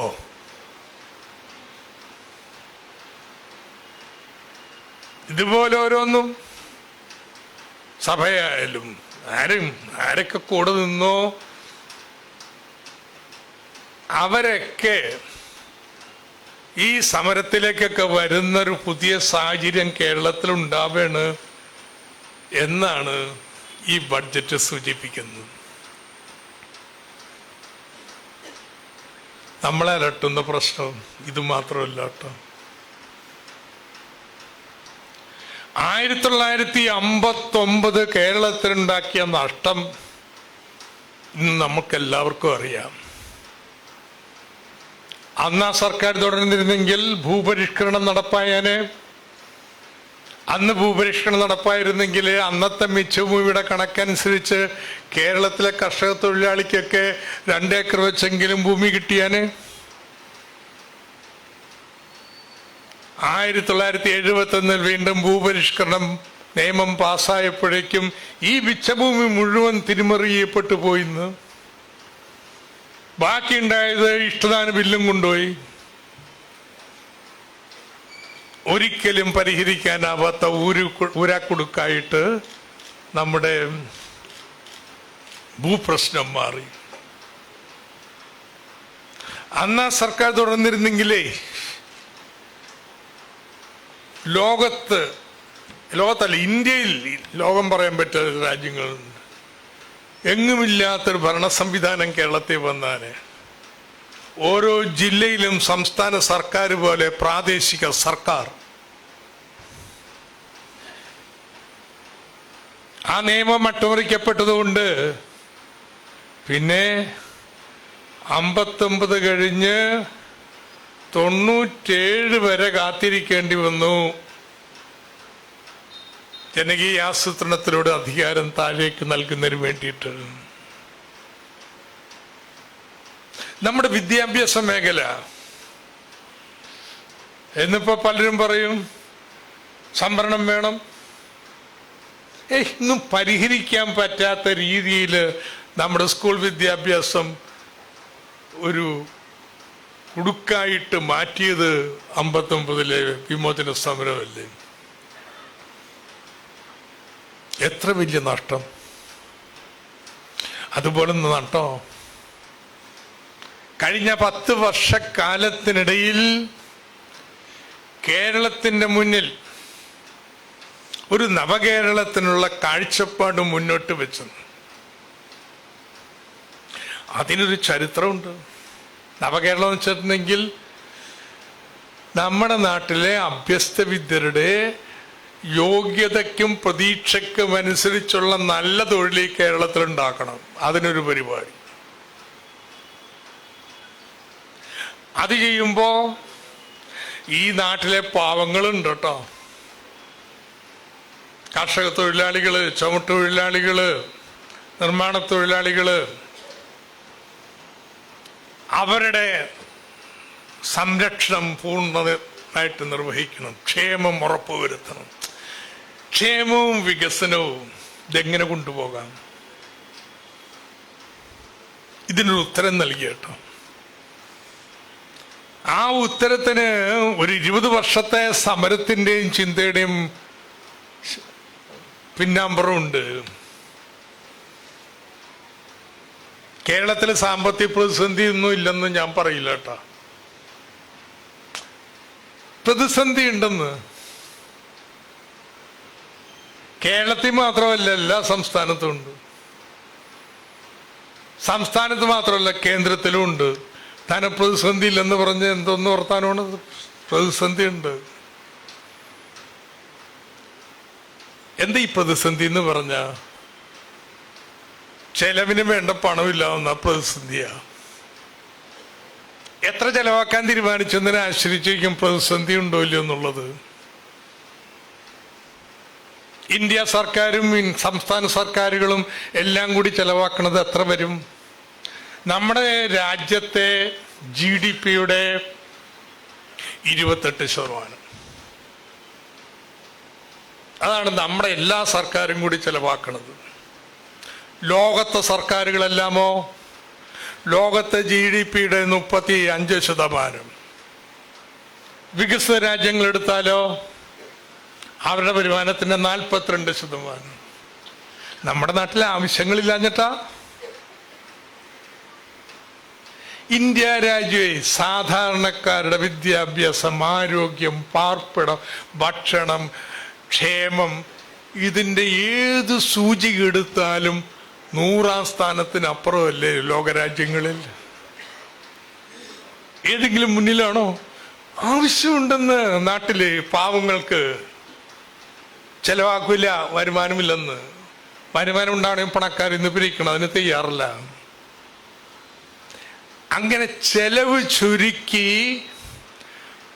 പാവങ്ങളുടെ വയറ് മുറുക്കി ഉടിപ്പിച്ച് പ്രതിസന്ധി പരിഹരിക്കുന്ന സമീപനമാണ് പൊതുവിൽ ഇന്ത്യ രാജ്യത്ത്.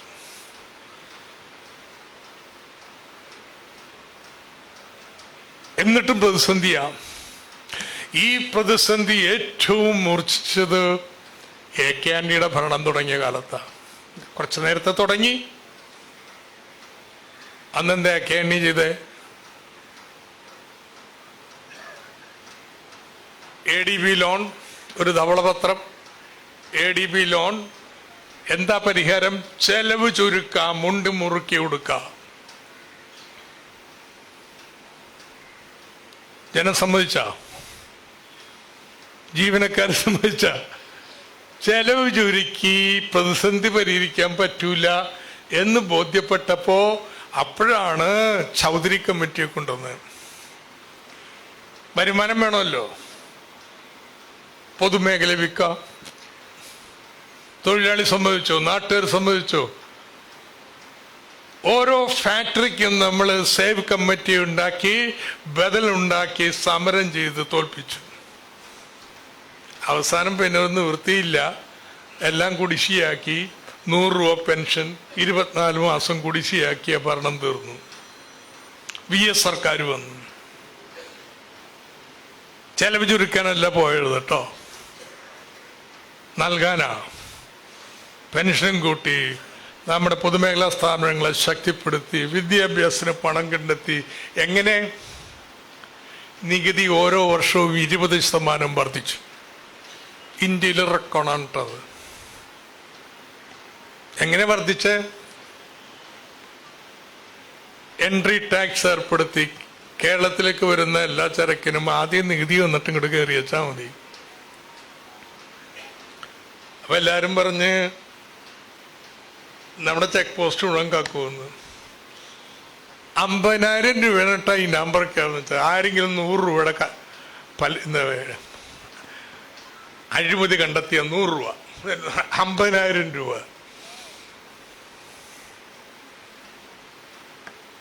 ആ അഴിമതി ഇല്ലെന്ന്, അഴിമതി രഹിത വാളയാർ. അങ്ങനെ വന്നപ്പോഴാണ് 20% വെച്ച് കൂടിയത്. അങ്ങനെ പ്രതിസന്ധി നമ്മൾ മാനേജ് ചെയ്തത്, പരിഹരിച്ചെന്ന് ഞാൻ പറയില്ല, മാനേജ് ചെയ്തത്. ഉമ്മൻചാണ്ടി വന്നു, നികുതി വരുമാനം 10ലേക്ക് വീണു, വരുമാനം ഇടിഞ്ഞു. അത് മുഴുവൻ ഉമ്മൻചാണ്ടിയുടെ കുഴപ്പം കൊണ്ടാന്ന് ഞാൻ പറയില്ല കേട്ടാ. സുപ്രീം കോടതി എൻട്രി ടാക്സ് റദ്ദാക്കി. അപ്പോ അങ്ങനെ വന്നു കഴിഞ്ഞപ്പോ വീണ്ടും ധനപ്രതിസന്ധിയായി. എന്നാലും ഏക്കാണിനെ പോലെ വിൽക്കാൻ വേണ്ടിയിട്ട് ഇറങ്ങിയില്ല. പൊതുമേഖലാ കാശ് കൊടുക്കൂല, ചത്തനൊക്കെ ജീവിക്കാം.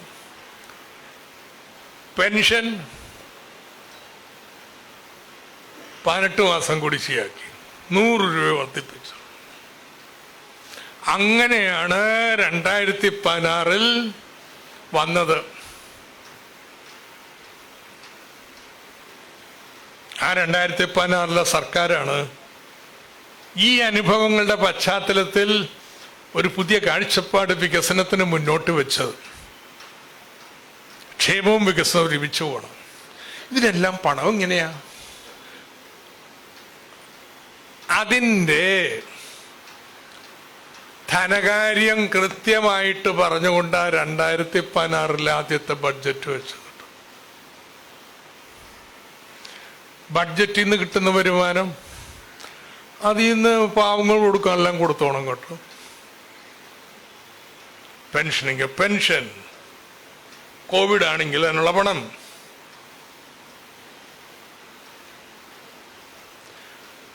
അങ്ങനെ ബഡ്ജറ്റിൽ നിന്ന് പെൻഷനും കാര്യത്തിനും എല്ലാം കൊടുത്തു കഴിയുമ്പോൾ, ക്ഷേമ പ്രവർത്തനത്തിൽ കൊടുത്തു കഴിയുമ്പോൾ, പിന്നെ രണ്ടാമത്തെ കാര്യമില്ലേ നവകേരളത്തിലെ ഈ പുതിയ വ്യവസായങ്ങൾ വരണോ, പശ്ചാത്തല സൗകര്യങ്ങൾ വേണം, നല്ല റോഡ് വേണം. നമ്മുടെ കൊച്ചി തന്നെ എടുക്ക്. കൊച്ചിയാണെന്ന് കേരളത്തിന്റെ വികസന കേന്ദ്രം, ഗ്രോത്ത് പോൾ, വളർച്ചാ ധ്രുവം. നമുക്ക് അത് സാധ്യതയുള്ള ഏക മെട്രോപോളിസ് ഇതാണ്. അനിലിവിടെ നിൽപ്പുണ്ട്. അനിലെ പറ, ഏതെങ്കിലും കൊച്ചിക്ക് വേണമെന്ന് പറഞ്ഞിട്ട് പണമില്ലെന്ന് പറഞ്ഞിട്ടുണ്ട്?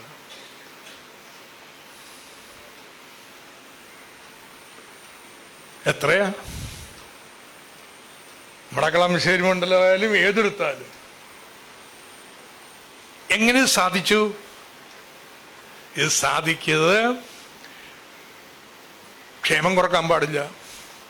ഇപ്പൊ ബഡ്ജറ്റിൽ ബാക്കി കുറച്ച് പണമേ ഉള്ളൂ. ബഡ്ജറ്റിന് പുറത്ത് നമ്മൾ ഇതിനുള്ള പണം കണ്ടെത്തും.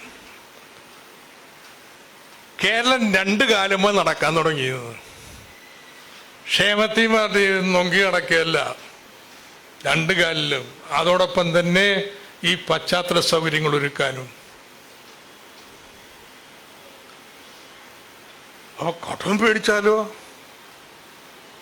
ഇങ്ങനെ കടം മേടിച്ചാൽ എങ്ങനെ വീട്ടാ? ഇത് എത്ര പറഞ്ഞാലും ഇവർക്ക് മനസ്സിലാവണില്ലാത്തതാണ്. മനസ്സിലാവാത്തതല്ല, മനസ്സിലാക്കണ്ട തീരുമാനിച്ചുകൊണ്ടാണ്.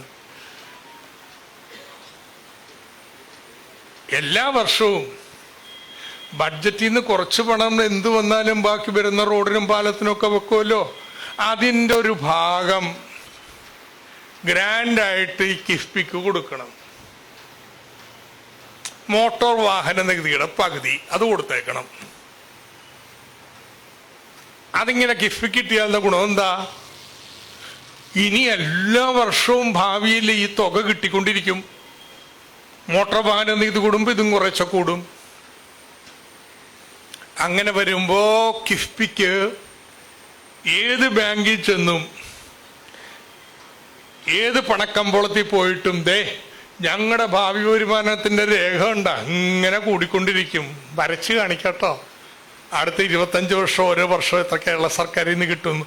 ഇപ്പം ഇത്രേ കൊടുക്കുന്നുള്ളൂ, ഭാവിയിൽ കൂടുമായിരിക്കും. അപ്പോഴും എത്രയാ? മോട്ടോർ വാഹനങ്ങളുടെ പകുതി ഇത് കിട്ടുമ്പോൾ തരാം. ഇപ്പൊ ഞങ്ങൾക്ക് വായ്പതാ. അങ്ങനെ കൈ നീട്ടി ചോദിച്ചാൽ കിട്ടുമോ? കിട്ടിയല്ലോന്ന് 42,000 കോടി രൂപ എന്നിട്ടാ ബില്ല് തീർത്തിട്ടുള്ളത്. കേരള സർക്കാർ നൽകുന്ന ഈ ചെറിയ തുകയിൽ നിന്ന് ലിവറേജ് ചെയ്യാന്ന് പറയും എക്കണോമിക്സിൽ.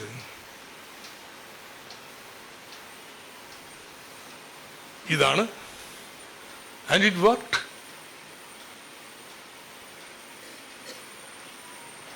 ഇതിൻ്റെ ഒരു വലിയ വിജയമുണ്ടല്ലോ. ഈ കോവിഡ് വന്നിട്ട് എല്ലാം വന്നിട്ടും പാവങ്ങൾക്കെല്ലാം കൊടുക്കുക. അതോടൊപ്പം ഈ കോവിഡ് കാലത്ത്, കോവിഡ് ഇല്ലായിരുന്നു ഇപ്പം മാറിയാനേട്ടാ. ആ കോവിഡ് കാലത്ത് പോലും നമ്മുടെ മലയോര റോഡുകൾ, സ്കൂളുകൾ, ആശുപത്രികൾ, ഇതിൻ്റെയൊക്കെ നിർമ്മാണമെല്ലാം ഈ വികസന തന്ത്രത്തിൻ്റെ വിജയമാണ്. ഒരു പ്രധാനപ്പെട്ട ഘടകമാണ് 2021 രണ്ടാം ഭരണം.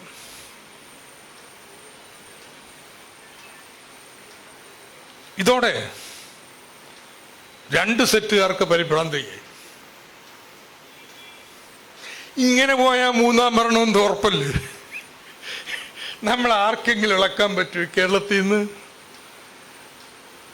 കേരളത്തിലെ സർവ്വ വലതുപക്ഷക്കാരും ഒരുമിച്ചിട്ടാ ഒരു വലതുപക്ഷ ഏകീകരണം നമ്മൾ കുറഞ്ഞു കണ്ടു. ജമാഅത്ത് ഇസ്ലാമിക്കും RSSനും കൈ കൊടുത്താൽ ഒരു പ്രയാസമില്ല. അതാ റേഞ്ച്. പള്ളിക്കൊന്നും നമ്മോട് വലിയ എതിർപ്പൊന്നുമില്ല. ടമ്പത്തുമ്പലെ പോലത്തെ പള്ളിയൊന്നുമില്ല. അവിടെ ഫ്രാൻസിസ് മാർപ്പാപ്പയല്ലേ. അപ്പോ അണ്ടത്തെ എതിർപ്പൊന്നുമില്ല. എന്നാൽ ഈ കമ്മ്യൂണിസ്റ്റുകാർ 3-ാം തവണ കേരളം ഭരിക്കുക, അത്ര ശരിയാവും?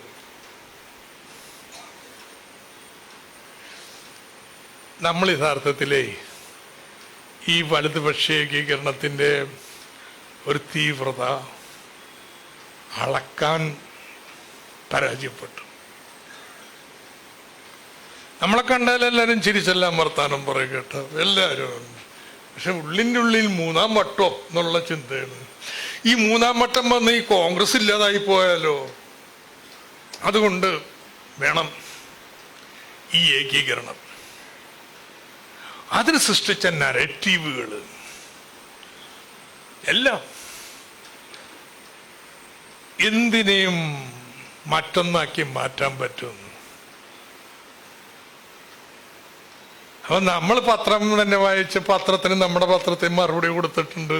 നമ്മുടെ പ്രസംഗം പണ്ടത്തെ പോയ മൈതാനത്ത് ചെയ്തിട്ടുണ്ടെന്ന്. വേറൊന്നുണ്ടെന്ന് എല്ലാവരും ഈ ഫോൺ വെച്ചല്ലേ കാണുന്നത്. അതിനൊന്നും നമ്മൾ വേണ്ടത്ര അങ്ങ് ശ്രദ്ധിച്ചില്ല. അതുകൊണ്ട് അതൊരു രണ്ടാമത് ആരാണെന്നറിയോ പരിഭ്രാന്തരായത്? കേന്ദ്ര സർക്കാർ.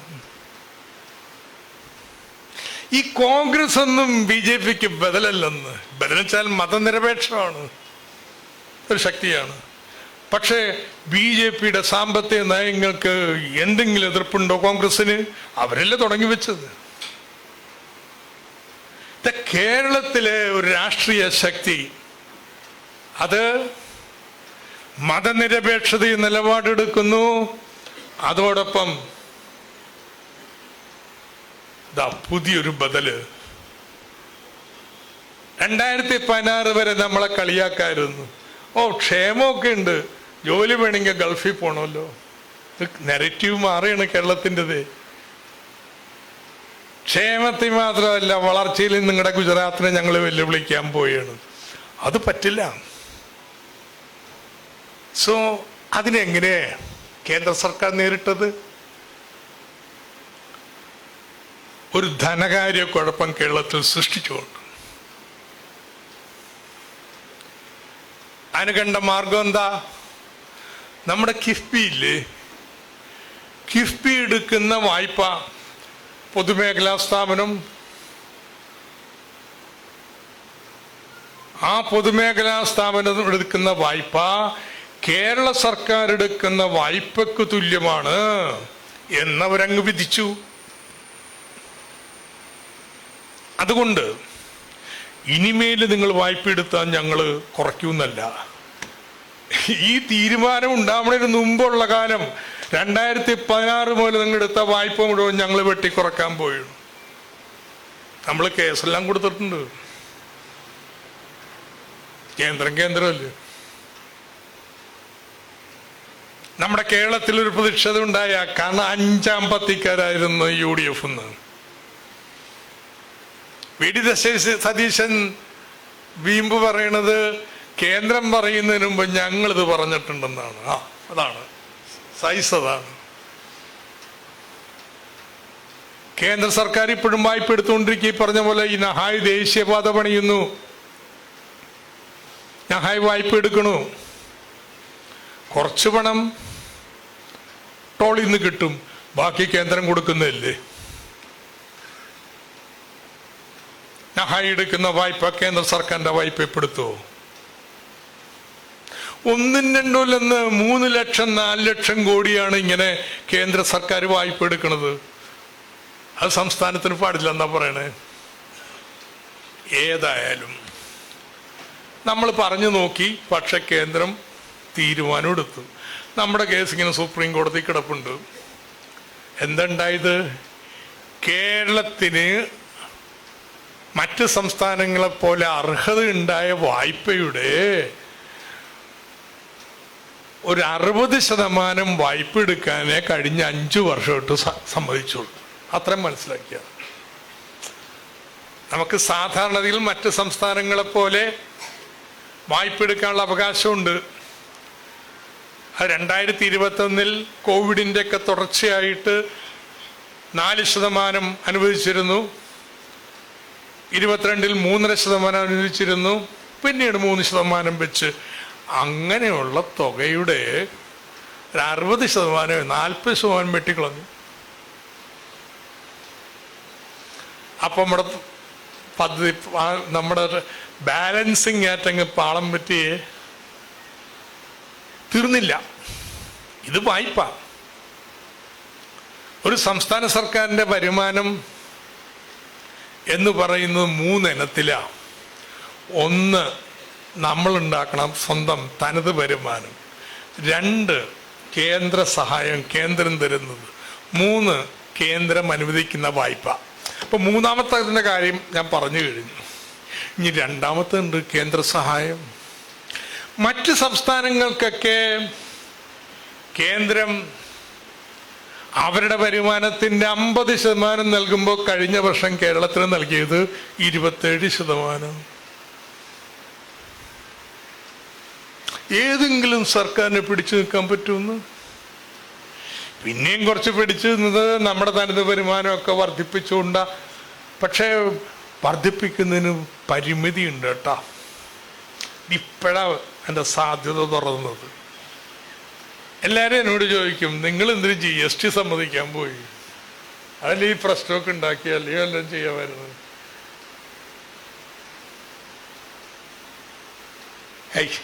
ഞാൻ മന്ത്രിയാന്ന് തന്നെ GST സമ്മതിച്ചു കഴിഞ്ഞിട്ടാ. നമ്മുടെ KM മാണി സാറായിരുന്നു അതിൻ്റെ അധ്യക്ഷൻ തന്നെ, ഇതിൻ്റെ സമിതിയുടെ.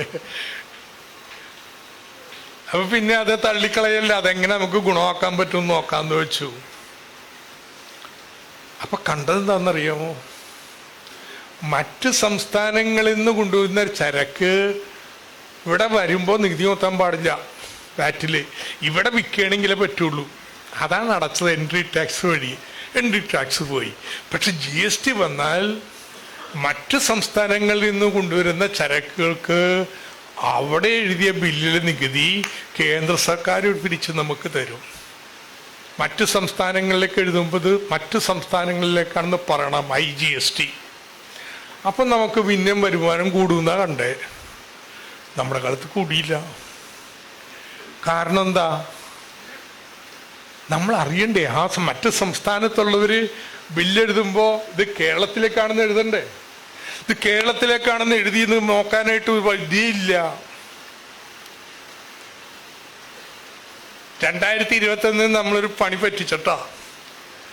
വാളയാറ് നമ്മുടെ ഊരാളുകളെ കൊണ്ട് എല്ലായിടത്തും ക്യാമറ വെച്ച് ഒരു വണ്ടി വരുമ്പോൾ തന്നെ അവൻ്റെ നമ്പർ ഫോട്ടോ എടുക്കും, GST സൈറ്റിൽ പോവും, ഇവൻ ഈ ബില്ലെടുത്തിട്ടുണ്ടോ നോക്കും, എടുത്തിട്ടുണ്ടെങ്കിൽ എന്ത് ചരക്കാണ്, അതിന് ഇത്രയും സാധനം മതിയോ, ഇതൊക്കെ പറയും.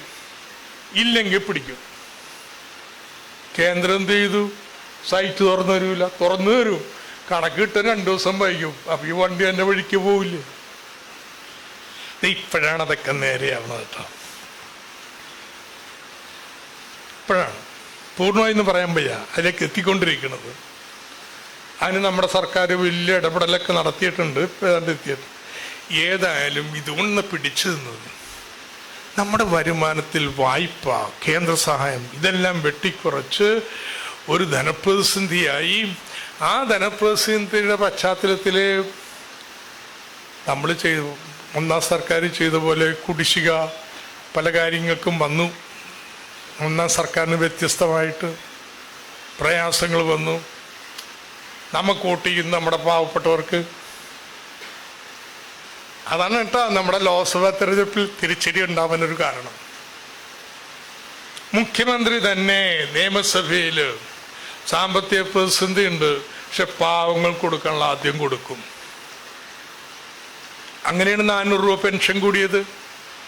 അങ്ങനെയാണ് നമ്മുടെ സ്കീം വർക്കേഴ്സിനെല്ലാം 1000-2000 രൂപ വെച്ച് വർദ്ധിപ്പിച്ചത്. മറ്റോരോ ആനുകൂല്യങ്ങളും തീർത്തത്. എങ്കിലും കുറച്ച് ബാക്കിയുണ്ടായി, അത് പറയണം. അതിനൊക്കെ സ്വല്പം എതിർപ്പുമുണ്ട്.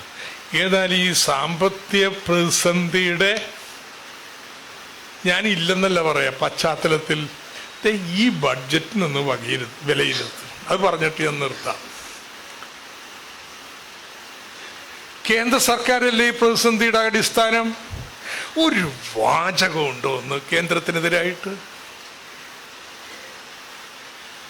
ധവളപത്രം വന്നപ്പോ അത് സാങ്കേതിക പ്രൊഫഷണൽ ഉണ്ടാക്കിയ രേഖയാണ്, അതുകൊണ്ട് കേന്ദ്രത്തിനെതിരായ രാഷ്ട്രീയം ഒന്നും പറയാത്താണെന്നാ പറഞ്ഞ്. ബഡ്ജറ്റ് വന്നപ്പോൾ എവിടെയെങ്കിലും ഉണ്ടോ? നത്തിങ്.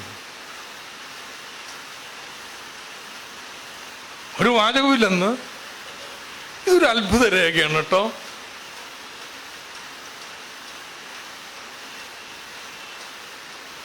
ഇന്ത്യ മുന്നണി എല്ലാ സംസ്ഥാനത്തും നടന്നു പറഞ്ഞുകൊണ്ടിരിക്കുക കേന്ദ്രം സംസ്ഥാനങ്ങൾ അവഗണിക്കണു, പ്രമേയം പാസ്സാക്കണു. നമ്മുടെ ഈ ബഡ്ജറ്റിലില്ല. 2, നമ്മുടെ വരുമാനം വർദ്ധിപ്പിക്കാൻ വല്ലതും ചെയ്യുന്നുണ്ടോ? ഭരണത്തെ കയറുന്നതിനും ജയിക്കുന്ന തെരഞ്ഞെടുപ്പ് കാലത്ത് സതീശൻ പറഞ്ഞത് ഇത് ഇടതുപക്ഷത്തിന്റെ പിടിപ്പുകേട്, വരുമാനമില്ലാത്തത്. ഞങ്ങള് 25,000 കോടിയുടെ കുടിശ്ശികയുണ്ട്, അത് പിരിച്ചിപ്പോൾ പ്രശ്നം തീർക്കും. എന്താ 25,000 കോടി എന്ന് പറയുമോ? കേരളം സർക്കാർ ഉണ്ടായ കാലം മുതൽ 56 മുതൽ കിട്ടാ കുടിശ്ശികയെല്ലാം കൂട്ടിവെച്ചിരിക്കുന്നതാണ്.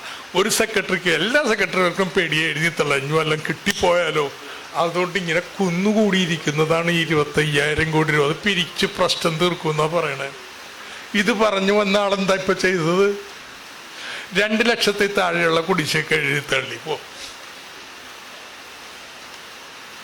ചെയ്തിരിക്കുന്നത്. പ്രളയ സെസ്സേ ആ പ്രളയകാലത്ത് എടുത്തത് അത് പല സ്ഥലത്തും ഇന്ന ഈ രേഖകള് സൈറ്റൊക്കെ ശരിയല്ലാത്തതുകൊണ്ട് കുടിശ്ശിക വന്നിട്ടുണ്ട്. അത് മുഴുവൻ എഴുതി തള്ളി. അതാണ് ചെയ്തത്. സ്വർണ്ണ വ്യാപാരികളിൽ നിന്ന് 15,000 കോടിയെങ്കിലും പിരിക്കാൻ പറ്റുമെന്നാ പറഞ്ഞിരുന്നത്. മുണ്ടാട്ടം ഉണ്ടോ? IGST ഒന്നുമില്ല. ചെയ്തതോ ഞാൻ തുടക്കത്തിൽ പറഞ്ഞത് നികുതി ഇളവ്, അതിൻ്റെ അഴിമതി. ഇപ്പൊ കേന്ദ്രത്തിനെതിരായിട്ടില്ല, തനത് വരുമാനം വർദ്ധിപ്പിക്കാനില്ല, കടമെടുക്കണത് തന്നെ കടപ്പേടിയാണല്ലോ, കട തൊടാൻ പാടില്ലല്ലോ.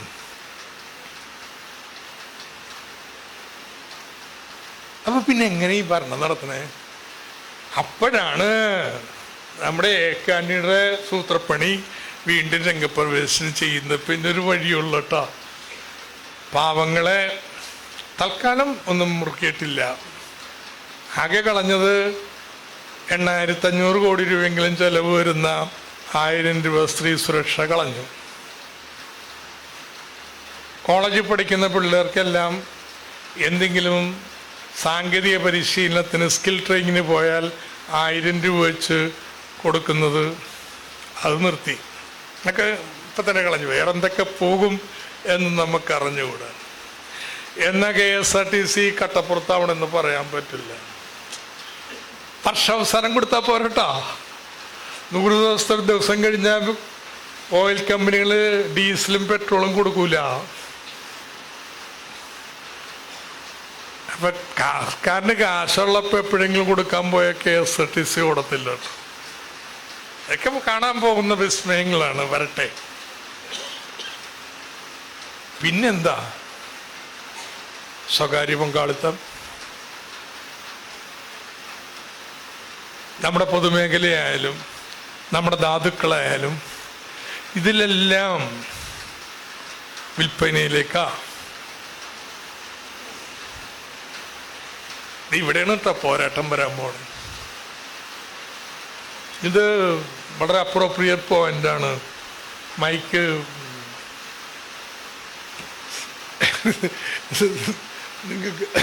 നിങ്ങൾക്ക് കൈമാറാനായിട്ട്. കാരണം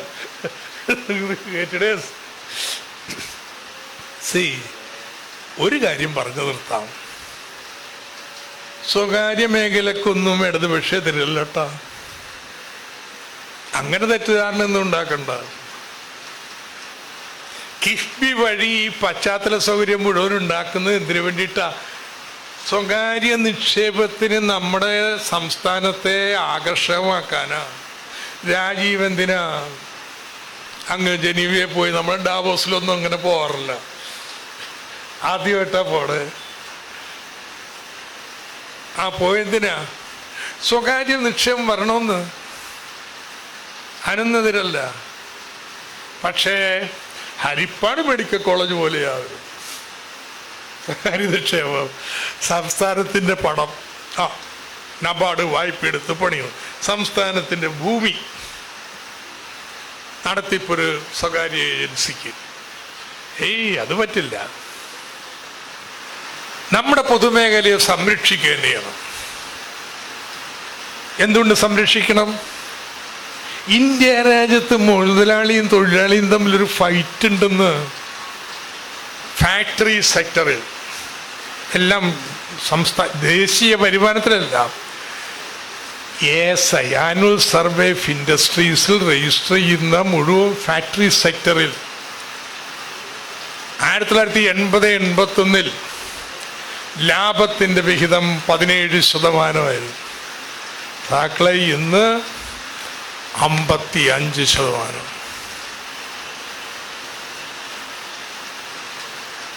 ഫാക്ടറിയുടെ മൂല്യത്തിൽ തൊഴിലാളിയുടെ വിഹിതം അത് 80-81 30% 12% മാറിയാണ്.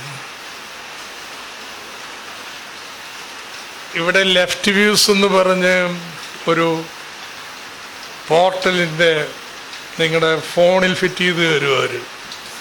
ഇവിടെ ആളുകൾ ഉണ്ടാവുമെന്ന് ഞാൻ കരുതുകയാണ്. ഇല്ലേ ചങ്ങാതി? ഇല്ലേ? ഉണ്ട്. ഇന്ന് കൈപൊക്കെ ഉറക്കാം, നിങ്ങളെ കാണട്ടെന്ന്. അവരെ ബന്ധപ്പെട്ട ചെയ്തു തരും.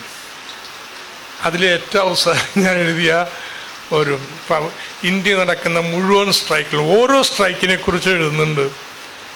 അപ്പം അതിൽ ജനസ് പവറാണ് ഞാനിപ്പോൾ ഏറ്റവും അവസാനം എഴുതിയിട്ടത്. നമ്മുടെ സ്മാർട്ട് മീറ്റർ ഉണ്ടാക്കണവന്മാരാണ്. 2020 അവരുടെ ഓർഡർ ബുക്ക് ഇപ്പോൾ 25,000 കോടിയാണ്. 24-25 അവരുടെ മൊത്തം വരുമാനത്തിൽ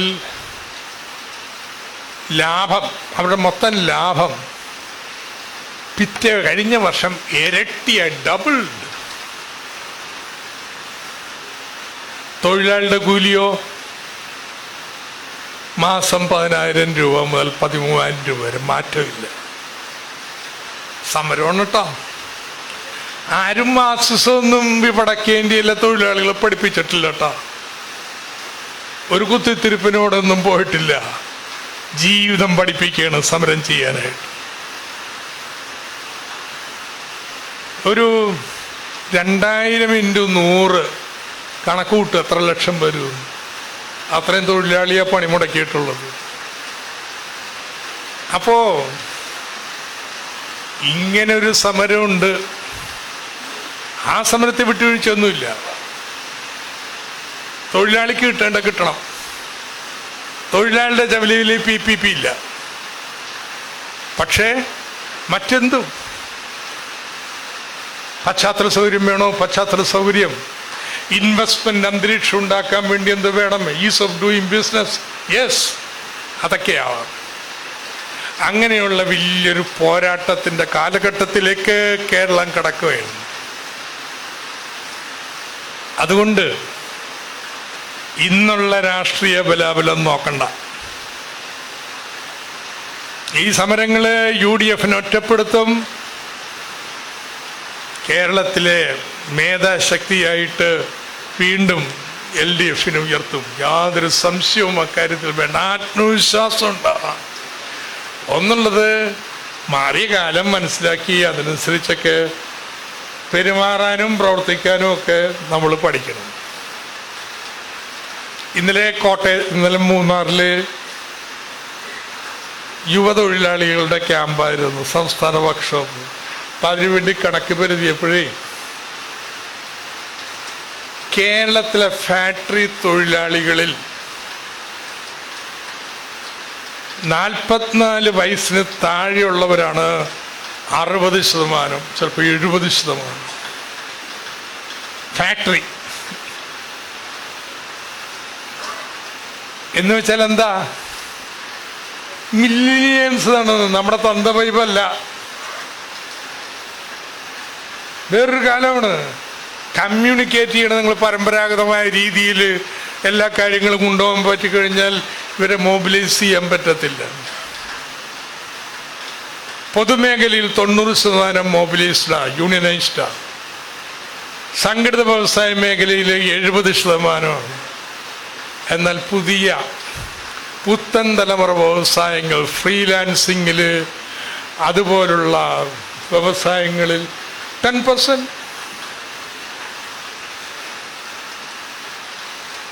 കേരളം മാറുന്നുണ്ടെന്ന്, അതനുസരിച്ച് നമ്മളും മാറണം. നമ്മുടെ ശൈലികളും കാര്യങ്ങളിലുമെല്ലാം അതിനുള്ള ചർച്ചകൾ നടക്കുന്നുണ്ട്. ഏതായാലും ഞാൻ അവസാനിപ്പിക്കുകയാണ്.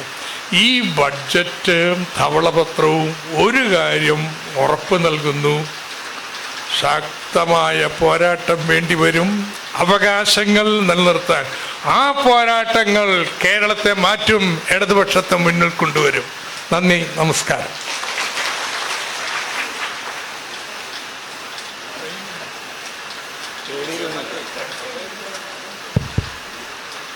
സഖാവ് P. രാജീവ് സംസാരിക്കും.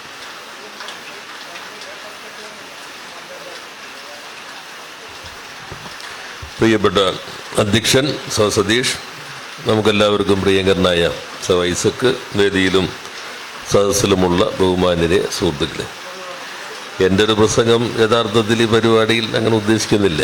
നമ്മുടെ ബജറ്റിനെ സംബന്ധിച്ചുള്ള ഐസക്കിൻ്റെ ഒരു വിശദീകരണമാണ് പ്രധാനമായും എല്ലാവരും പ്രതീക്ഷിച്ചിട്ടുള്ളത്. എന്നാൽ അദ്ദേഹം കൈമാറിയ ഭാഗം നമ്മുടെ ശീർഷകവും ചേർത്ത് വച്ച് 1-2 കാര്യങ്ങളാണ് ഞാൻ സൂചിപ്പിക്കാൻ ഉദ്ദേശിക്കുന്നത്. അതൊന്ന് സ്വകാര്യവൽക്കരണം, മിഷൻ സ്വകാര്യവൽക്കരണം, കോർപ്പറേറ്റ് ബജറ്റ്. ഇതാണ് ഇന്ന് നമ്മൾ ചർച്ച ചെയ്യുന്ന പ്രശ്നം. ഇപ്പോഴത്തെ പ്രതിപക്ഷ നേതാവും മുൻ ധനകാര്യ വകുപ്പ് മന്ത്രിയും, ഇപ്പോൾ സാറിനോട് ചോദിക്കാനുള്ള ചോദ്യങ്ങളുണ്ടെങ്കിൽ ഈ കൂട്ടത്തിൽ നിങ്ങൾക്ക് തയ്യാറാക്കാം, എഴുതി കൊടുക്കണം. ബജറ്റ് കഴിഞ്ഞ ഉടൻ തന്നെ പ്രതിപക്ഷത്തിൻ്റെ പ്രതികരണം നടത്തുകയുണ്ടായി. ആ പ്രതികരണത്തിൽ ഊന്നിയ ഒരു പോയിന്റ് ഈ ബജറ്റ് സ്വകാര്യവൽക്കരണം ലക്ഷ്യം വെച്ചിട്ടുള്ളതാണ്. അത് കഴിഞ്ഞിട്ടാണ് മുഖ്യമന്ത്രിയും ധനകാര്യമന്ത്രിയും ഒരാളാണ്. ഒരു കേരള ചരിത്രത്തിലെ ഒരു അപൂർവതയാണ് ധനകാര്യം, നിയമം, പൊതുഭരണം. ഇതാണ് 3 സ്വതന്ത്ര വകുപ്പുകൾ നമ്മുടെ ഭരണ സംവിധാനത്തിൽ. നിയമം ഒരു ഓട്ടോണമി ഉള്ളതാണ്, ധനകാര്യം ഓട്ടോണമി ഉള്ളതാണ്, പൊതുഭരണമാണ് ബാക്കി എല്ലാ ഫയലും നോക്കുന്നത്. ഈ 3ഉം ഒരേ ഒരാളാണ് കൈകാര്യം ചെയ്യുന്നത്. അപ്പോൾ അത് കഴിഞ്ഞിട്ട് പത്രസമ്മേളനം നടത്തുമ്പോൾ ധനകാര്യ മന്ത്രിയുടെ ആ വാചകങ്ങൾ നിങ്ങൾ ശ്രദ്ധിച്ചിട്ടുണ്ടാവും. അദ്ദേഹം പറയുകയുണ്ട്, ഞങ്ങളുടെ നരേറ്റീവ് വിജയിച്ചു എന്ന് നേരത്തെ പലതവണ പറഞ്ഞിട്ടുണ്ട്. ഈ പ്രതികരണം എടുത്തിട്ട് പിന്നെ നടത്തിയ നരേറ്റീവാണ് ഇപ്പോൾ ഐസക് ചൂണ്ടിക്കാട്ടിയത്. നിങ്ങളുടെ ലെഫ്റ്റ് ജാർഗണുകൾ കേരളത്തെ 25 വർഷം പുറകോട്ട് നയിച്ചു. ഞങ്ങൾ ഈ പുറകോട്ട് നയിക്കാനല്ല, 25 വർഷം മുമ്പോട്ട് കൊണ്ടുപോകാനാണ്. കേരളത്തിൽ ഏതെങ്കിലും ഒരു പൊതുമേഖലാ സ്ഥാപനത്തിൽ ഒരു എഞ്ചിനീയറിന് ജോലി കൊടുക്കാൻ പറ്റുമോ? നമ്മുടെ ചെറുപ്പക്കാർക്ക് ജോലി കൊടുക്കാൻ പറ്റുന്ന ഏതെങ്കിലും സ്ഥാപനമുണ്ടോ? അത് അദ്ദേഹത്തിൻ്റെ അവതരണ രീതി, ശരീരഭാഷ, ഇതെല്ലാം അവതരിപ്പിക്കുന്നത് നമ്മൾ പൊതുമേഖല മാത്രം മതി എന്ന് പറഞ്ഞിരിക്കുന്നു. സ്വകാര്യ സ്ഥാപനങ്ങളൊന്നും പാടില്ല, മൂലധനമേ പാടില്ല എന്ന് പറഞ്ഞിരിക്കുന്നു. ഈ കാലയളവ് മുഴുവൻ ഇങ്ങനെയാണ് ഇവർ പ്രവർത്തിച്ചുകൊണ്ടിരുന്നത്. ആ പ്രവർത്തനമാണ് കേരളത്തെ ഇങ്ങനെയാക്കിയത്. ഇതാണ് അന്ന് പറഞ്ഞു വച്ചത്. എന്നാൽ തെരഞ്ഞെടുപ്പിന് മുൻപുള്ള നോക്കിക്കൊള്ളണം. തെരഞ്ഞെടുപ്പിന് മുൻപ് നിയമസഭയിൽ വളരെ ആക്രമണോത്സുകമായി പറഞ്ഞതും പുറത്ത് പറഞ്ഞുകൊണ്ടിരുന്നതും നിങ്ങളല്ല ഇടതുപക്ഷം, ഞങ്ങളാണ് ഇടതുപക്ഷം. നിങ്ങൾ കോർപ്പറേറ്റുകൾക്ക് വേണ്ടി നിൽക്കുന്ന, സ്വകാര്യ മൂലധനത്തിന് വേണ്ടി നിൽക്കുന്ന, പാവങ്ങളെ മറന്ന, തൊഴിലാളികളെ മറന്ന വലതുപക്ഷമാണ്. നിങ്ങളിപ്പോൾ തീവ്ര വലതുപക്ഷമായിരിക്കുന്നു, ഞങ്ങളാണ് ഇടതുപക്ഷം. ഇതാണ് തെരഞ്ഞെടുപ്പിന് മുൻപ് പറഞ്ഞത്. അതേ ആളിപ്പോൾ പറയാണ് ലെഫ്റ്റ് ജാർഗണുകൾ കേരളത്തെ 25 വർഷം. ഇപ്പൊ നേരെ മറ്റൊരു പൊസിഷൻ. അപ്പൊ ആദ്യത്തെ പൊസിഷൻ ആവശ്യമായിരുന്നു. നിങ്ങൾ ഇടതുപക്ഷമല്ല എന്ന് സ്ഥാപിക്കേണ്ടത്. ഉടൻ തന്നെ സാംസ്കാരിക നായകർ രംഗത്തിറങ്ങി ഇടതുപക്ഷത്തിന്റെ ആ ഇടതുപക്ഷ സ്വഭാവം പോയോ, നമ്മളോടൊപ്പം നിൽക്കുന്ന ആളുകൾ ആശയക്കുഴപ്പം വന്നു. ആ വോട്ട് ലക്ഷ്യം വച്ചുകൊണ്ടുള്ള ഒരു പ്രൊഫഷണൽ നരേറ്റീവാണ് അന്ന് സൃഷ്ടിച്ചത്. ഇപ്പൊ നേരെ തകിടം പറഞ്ഞു. അവർക്കുള്ള സൗകര്യം എങ്ങനെ തകിടം പറഞ്ഞാൽ ഓഡിറ്റ് ചെയ്യപ്പെടില്ല എന്നുള്ളതാണ്. എത്ര ആധികാരികമായും ഈ മാറ്റി പറയാൻ, അവസരത്തിനൊത്തു പറയാൻ അസാധാരണമായ കഴിവ് ഇവർക്കുണ്ട് താനും. അത് അംഗീകരിച്ചു കൊണ്ടിരിക്കുന്ന ഒരു സാഹചര്യമുണ്ട്. ഇപ്പോൾ PMC ഉൾപ്പെടെയുള്ള കാര്യങ്ങൾ കാണുന്നുണ്ടല്ലോ, ഞാൻ അതിലേക്കൊന്നും കിടക്കുന്നില്ല. എന്നാൽ സ്വകാര്യ മേഖല വൽക്കരണത്തിന്റെ കാര്യത്തിൽ ഇപ്പം നമ്മൾ 57 ഗവൺമെന്റ് ബിർളയെ കൊണ്ടുവന്നില്ലേ? നമ്മൾ സ്വകാര്യ മൂലധനത്തിനെതിരായിരുന്നോ? ഇപ്പൊ ചിലർ എന്നോട് ചോദിക്കും ഈസ് ഓഫ് ഡൂയിങ് ബിസിനസ് നമ്മളെപ്പോഴും പറയണോ? ഞാൻ പറയുന്നത് പ്രകടന പത്രികയിൽ എഴുതി വെച്ച കാര്യമാണ്. ഇടതുപക്ഷ ജനാധിപത്യ മുന്നണിയുടെ പ്രകടന പത്രികയിലാണ് നമ്മൾ കണ്ടിട്ടുള്ളത്. ഇപ്പൊ ദാവോസിൽ പോകാൻ തീരുമാനിച്ചു, നമ്മൾ വിദേശ മൂലധനം കൊണ്ടുവരണം, വിദേശ മൂലധനത്തെ ആകർഷിക്കണം എന്ന് തീരുമാനിച്ചിട്ടാണ് കഴിഞ്ഞ ഗവൺമെന്റും അതിന് മുൻപത്തെ ഗവൺമെന്റും ഇതിനു മുൻപുള്ള ഇടതുപക്ഷ ഗവൺമെന്റുകൾ പറഞ്ഞത്. 57 അന്നത്തെ മുഖ്യമന്ത്രി EMS പറഞ്ഞു, ഏത് മൂലധനത്തെയും അമേരിക്കൻ മൂലധനത്തെ വരെ ഞങ്ങൾ സ്വീകരിക്കും, വ്യവസ്ഥകൾ അടിസ്ഥാനപ്പെടുത്തി. എല്ലാ മൂലധന ശക്തികൾക്കും വ്യവസായം നടത്താൻ ആവശ്യമായ എല്ലാ സഹായവും ചെയ്യും. PPP ഒന്നും ചർച്ച ചെയ്യാത്ത കാലഘട്ടത്തിൽ ആദ്യത്തെ ബജറ്റിനകത്ത് അന്നത്തെ ധനകാര്യ വകുപ്പ് മന്ത്രി ശ്രീ C. അച്യുതമേനോൻ ഗവൺമെന്റിന്റെ കാഴ്ചപ്പാട് മുന്നോട്ട് വച്ചു. സ്വകാര്യ മൂലധന ശക്തികൾ ഫാക്ടറി തുടങ്ങുകയാണെങ്കിൽ അവർക്കൊരു ആത്മവിശ്വാസം നൽകാൻ ഗവൺമെന്റ് ഓഹരിയെടുക്കും. അന്ന് PPP വന്നിട്ടില്ല. പ്രൈവറ്റ് സ്ഥാപനത്തിൽ സ്വകാര്യ വ്യവസായത്തിൽ ഗവൺമെന്റ് കൂടി ഓഹരി എടുത്തിട്ട് ആത്മവിശ്വാസം പകരും. EMS ഒന്നുകൂടി പറഞ്ഞു, ആർക്ക് മൂലധനത്തിലൂടെ വ്യവസായം നടത്താം, അവർ ലാഭമുണ്ടാക്കും, കൊള്ള ലാഭമരുത്, ചൂഷണമുണ്ട്, അമിത ചൂഷണം പാടില്ല. 2 വാക്ക് EMS സൂക്ഷിച്ച പ്രയോഗിച്ചേ.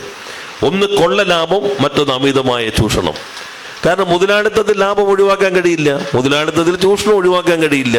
പക്ഷെ കൊള്ള ലാഭത്തിന് അവസരം ഉണ്ടാക്കരുത്, അമിത ചൂഷണത്തിനും ഇത് അവസരം ഉണ്ടാക്കരുത്. ഇതാണ് 57 മുന്നോട്ട് വെച്ച കാഴ്ചപ്പാട്. എത്ര സ്വകാര്യ സ്ഥാപനങ്ങൾ, ഈ വ്യവസായങ്ങൾ, വൻകിട വ്യവസായങ്ങൾ, IT വ്യവസായങ്ങൾ ഈ കേരളത്തിൽ 10 വർഷത്തിനുള്ളിൽ വന്നു. എത്ര എഞ്ചിനീയർമാർ, അതുപോലെ തന്നെ സാങ്കേതിക വിദഗ്ധർ, IT കുട്ടികൾ ഇവിടെ എല്ലായിടത്തും പ്രവർത്തിച്ചുകൊണ്ടിരിക്കുന്നു. അപ്പോൾ നേരെ നരേറ്റീവാണ് ഈ ചെറുപ്പക്കാർക്കിടയിൽ ഒരു ഇതുണ്ടാക്കാൻ വേണ്ടി. എന്നാൽ പൊതുമേഖലയെ സംബന്ധിച്ചോ ഇപ്പോ നമ്മുടെ ഗവൺമെന്റ് ചുമതല ഒഴിയുമ്പോൾ 29 പൊതുമേഖലാ സ്ഥാപനങ്ങൾ ലാഭത്തിലായിരുന്നു. 29 കേരളത്തിന്റെ ചരിത്രത്തിൽ ഏറ്റവും ഉയർന്ന നമ്പറാണത്. ഞാൻ ഇദ്ദേഹത്തിന്റെ പ്രസ്താവന കേട്ടപ്പോൾ നമ്മുടെ പബ്ലിക് സെക്ടർ റിക്രൂട്ട്മെന്റ് ബോർഡ് ഉണ്ട്. ആ റിക്രൂട്ട്മെന്റ് ബോർഡിന്റെ അവരോട് കണക്ക് നോക്കിയപ്പോൾ 1500 പേർ, അതിൽ 500ഓളം പേർ നമ്മുടെ KSIDC വ്യവസായ വികസനത്തിന് വേണ്ടി എടുത്ത ടെൻഡർ അപ്പോയിന്റ്മെന്റുകളുണ്ട്.